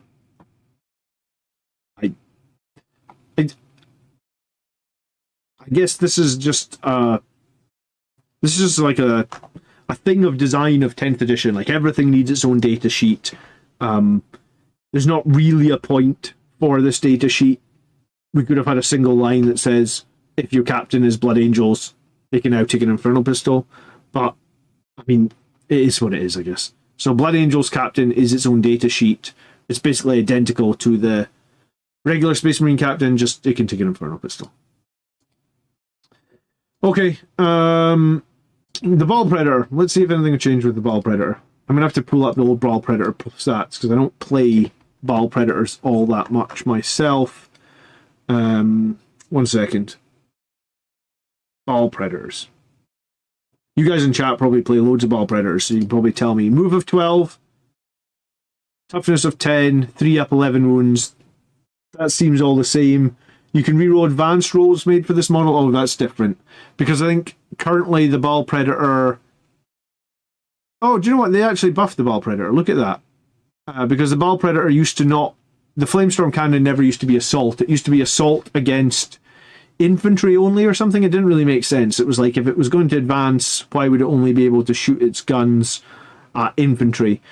So they made the main cannon assault. That's pretty nice. They made the heavy flamer assault as well. That's pretty nice. I mean, the assault cannon's been given assault. Not that anyone runs assault cannons anymore. They even made the heavy bolter assault. You can reroll your advance roll as well. I think we thought, like, the leaked costs show it's still 120 points. So basically they just took it. It used to be that you could use it only to assault infantry units. They've just taken that special rule, which was part of overcharged engines before, and they've just put assault on all the guns. So that's probably better. Well, it is better. I guess if you played Ball Predators before, you'd probably be pretty happy about that change. It's a good change. It didn't really make a ton of sense before that you could only flame infantry after you advanced. How does running up to 3 Terminator Chaplains, just as lone ops that can deep strike around to be within 12 inches behind cover sound, says Daniel. I mean, that might be the way to run the Death Company detachment. 3 lone operative... Well, they technically wouldn't have the lone operative rule, but 3 Terminator Chaplains that are just going to deep strike where you need them. Just draw 3 big 12-inch circles around them, and then all your units have to be within. Why not? I mean, that's what we said, William. That the detachment for Death Company is just going to be a bit of a crazy detachment. Okay, it still has smoke. I don't think it had any other keywords that we would know. You're all running enough chaplains anyway. Yeah, most of Blood Angels players are running multiple chaplains. I think Astaroth's going to be a real big contender for getting picked more often. All right, and then the data sheet, saving the best for last. We've got those Sangre Guard. And I made some bold predictions this week about the Sangre Guard, right? Like, really bold predictions. So let's see how right I was. Because I don't have any inside information. I just have a brilliant Discord community that like to send me lots of leaks. So let's see what we got right with this Sangre Guard leak. Each time a melee attack targets this unit, subtract to the hit roll, 1 to the hit roll. I said that. While a character model is leading this unit, each time a melee attack targets this unit, subtract 1 to the wound roll. I said that as well. Add 1 to the objective control if you have the banner. I said that as well, right? So all models of this unit can have their blade replaced with a spear. They said that in the community article. 1 model bolt gun can be replaced with 1 infernal pistol. Okay, so that's worse than we thought it is. It's 1 infernal pistol for a squad of 6. Ugh. Yuck. 1 model can be equipped with a banner, but the banner doesn't need to be equipped to a spear. That's a good change, because based on the maths we did last night, the spears are actually pretty garbage, and you're much better off taking the swords. So, and the reason you take the swords is because you get 1 more attack and you get 1 more AP. So the lance on the spear very rarely gives you a benefit, and we already have a stratagem that gives us lance. So take the extra attack and takes the extra AP. You're already hitting at strength 8. So yeah, if you've here's the kicker. If you've got any firstborn Sanguinary Guard that still have a banner that you can put in their left hand, and then you can put the Sanguinary Guard weapon in their other hand, maybe that's the way to do it. You don't. If a captain model for your army with a leader ability can be attached to jump intercessors, they can be attached to this units. They can be run by a captain. They can be run by Dante. I think the way you're probably going to do it is you're going to run one squad with Dante. You're going to run one squad with a captain, because this buff here means that basically as long as the squad's being led, they're both -1 to hit and -1 to wound in melee. They kept their 2-up save, which is nice. They have a 4-up invan. They've got 3 wounds. Remember as well, there's a stratagem that can give them a feel no pain against mortals, which is pretty good. You know, like if you're going to get tank shocked with a Sanguinary Guard, normally you're losing models. Well, the second you're getting tank shocked now, I would be playing that stratagem to feel no pain against the mortals. One Infernal Pistol is pretty rubbish. The Bolters having no AP as well is pretty harsh. Like, I feel like Angelus Bolt Guns always used to have 1 AP. They're supposed to be, like, the best Bolters, are they not? I actually don't know the lore about the Angelus Bolt Guns, but I feel like they're supposed to be the big cheese.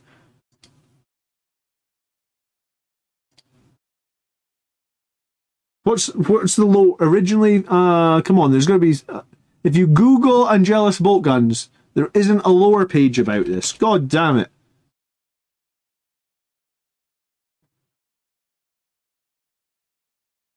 Oh, hold on. There might be. The Blood Angels and their successor chapters use wrist-mounted drum-fed variants of the standard bolt gun for their Sanguinary Guard called the Angelus Bolt Gun. It uses blood shard shells as ammunition, but it doesn't actually ever say that it's better than a bolter. But I feel like I've read a paragraph at some point that the Angelus Bolt Guns are supposed to be hot shit, right? It should have 1 AP on them. It's had 1 AP on them for multiple editions, but yeah, fine, okay. So Sanguinary Guard, they got a bunch of chaff killing firepower now. Jason McLeod says, don't even bother rolling to shoot with 0 AP weapons.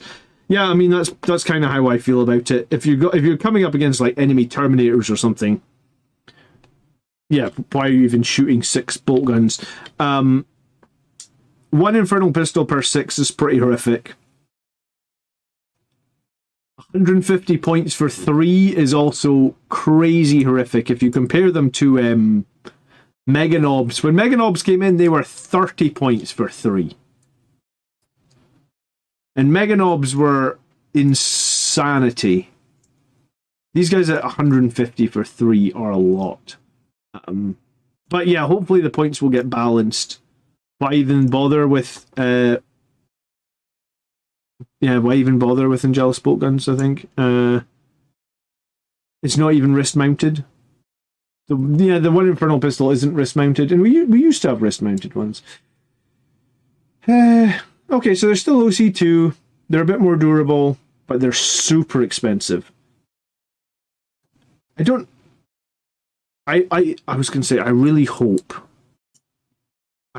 they can actually balance the Sanguinary Guard this time round, because I feel like for the last 18 months, or since 10th edition came out, it's been super hard to buy. It's been super hard to play Sanguinary Guard, right? And they can never get the balance on them right. They've struggled to get the balance on them right for like 6 years at this point. 8th edition, 9th edition. I really hope they can get the balance right, but I can tell you right now, at 50 points per model, are they 20 points better than the current models? I mean, they've got the same attacks. They got 1 more strength, 1 more EP. They have a worse gun. I don't think they're worth... If the current models are 31 points a model, I don't think they're worth 50 points a model. No way. Not for 1 more wound and a 4-up.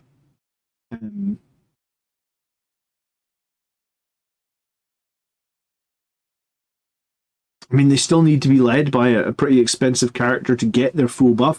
Now, This is nice that they made it that you can, because in the current version of the game, you can really only field one, right? Because only one character could be your warlord, so only one leader, only one squad of Sanguinary Guard could get the subtract 1 to wound. Not telling says this is making me want to not buy the new Sanguinary Guard. Well, the points will be balanced. Death Company Brutalis next, please. I don't know if I've got a good, a non-potato photo of the Death Company Brutalis. The one, the picture that I had of the Death Company Brutalis was super low quality. I do have it, but like half of it's cut off for some reason.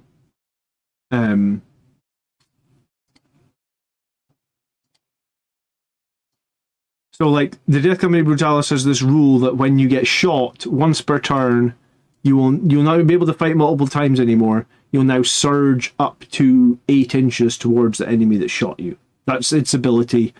But it's coming in at 220 points, so it seems crazy overcosted as well. They didn't have the 4-up before. Yeah, I mean, they added a 4-up, and they added 1 more wound. And they took away a bunch of weapon options. I'm not sure that justifies 19 more points per model. I think at 50 points per model, they will be horrific to start picking up. Did we determine if we can take 3 Brutalis and 3 normal Brutalises? Death Company Brutalises. Yeah, I think you can do that. I think that's fine. I'll run 6 with Dante just because they don't seem great. Yeah, I mean, here's the thing. Dante plus 6 will cost the exact same as Dante plus 10 costs right now. And if you compare Dante plus 10 against Dante plus 6, I guess you gain a 4-up, but you lose 10 Infernal Pistols. And you actually lose some wounds as well because you have less models. In some ways, it might make it a little easier to rapid ingress them because 10 32mm bases is probably quite a bit bigger than 640. But yeah, you also lose like 20 attacks.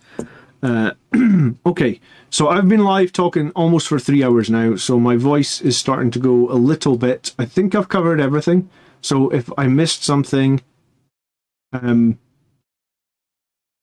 know, you can we got a lot of new members tonight. Come join us in the Discord, come join us on the Facebook page.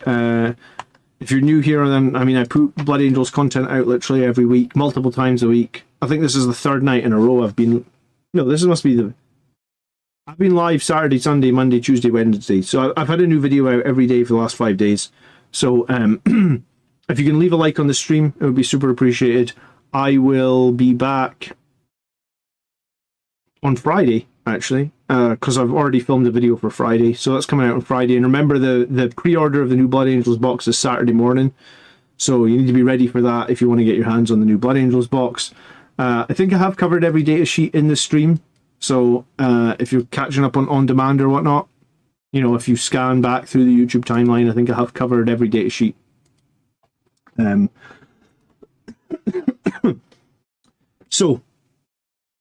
But yeah, you know, if you're not in Discord, you should come join us in Discord as well. Yeah, we did get some real leaks out there, didn't we? I actually really appreciated that you did send me a real picture of a leak. That made me chuckle. Thank you so much for that. And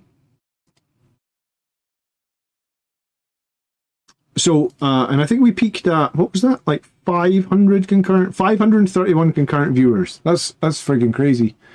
That's about 500 viewers in my normal streams. So the 500 people that are here that normally don't come watch me. I'm live like every week. I will see you guys all pretty soon. Have a great week. I guess we can start theory. We can start theory crafting combos. We can't theory craft points yet. And I probably will be live at some point once I actually have the book in front of me to talk about combos and stuff as well. So you can make a lot of good content from the new Blood Angels releases. Yeah, I will be. I literally will be making... I make a video every week anyway. So, I mean, having a new book will just give me more ammo to make new content. So thanks so much for hanging out, guys. Have a great evening. Really nice to see you all. Thanks for keeping the chat going. If I did miss a question or whatnot, I'm sorry. There's too many people in chat tonight. But normally I'm very good at answering questions because, like I said, normally I only get 30 people watching. So Thanks so much for subscribing. Thanks so much for gifted memberships and all the super chats. It is super appreciated. I'll see you guys Friday. Have a great evening. Peace.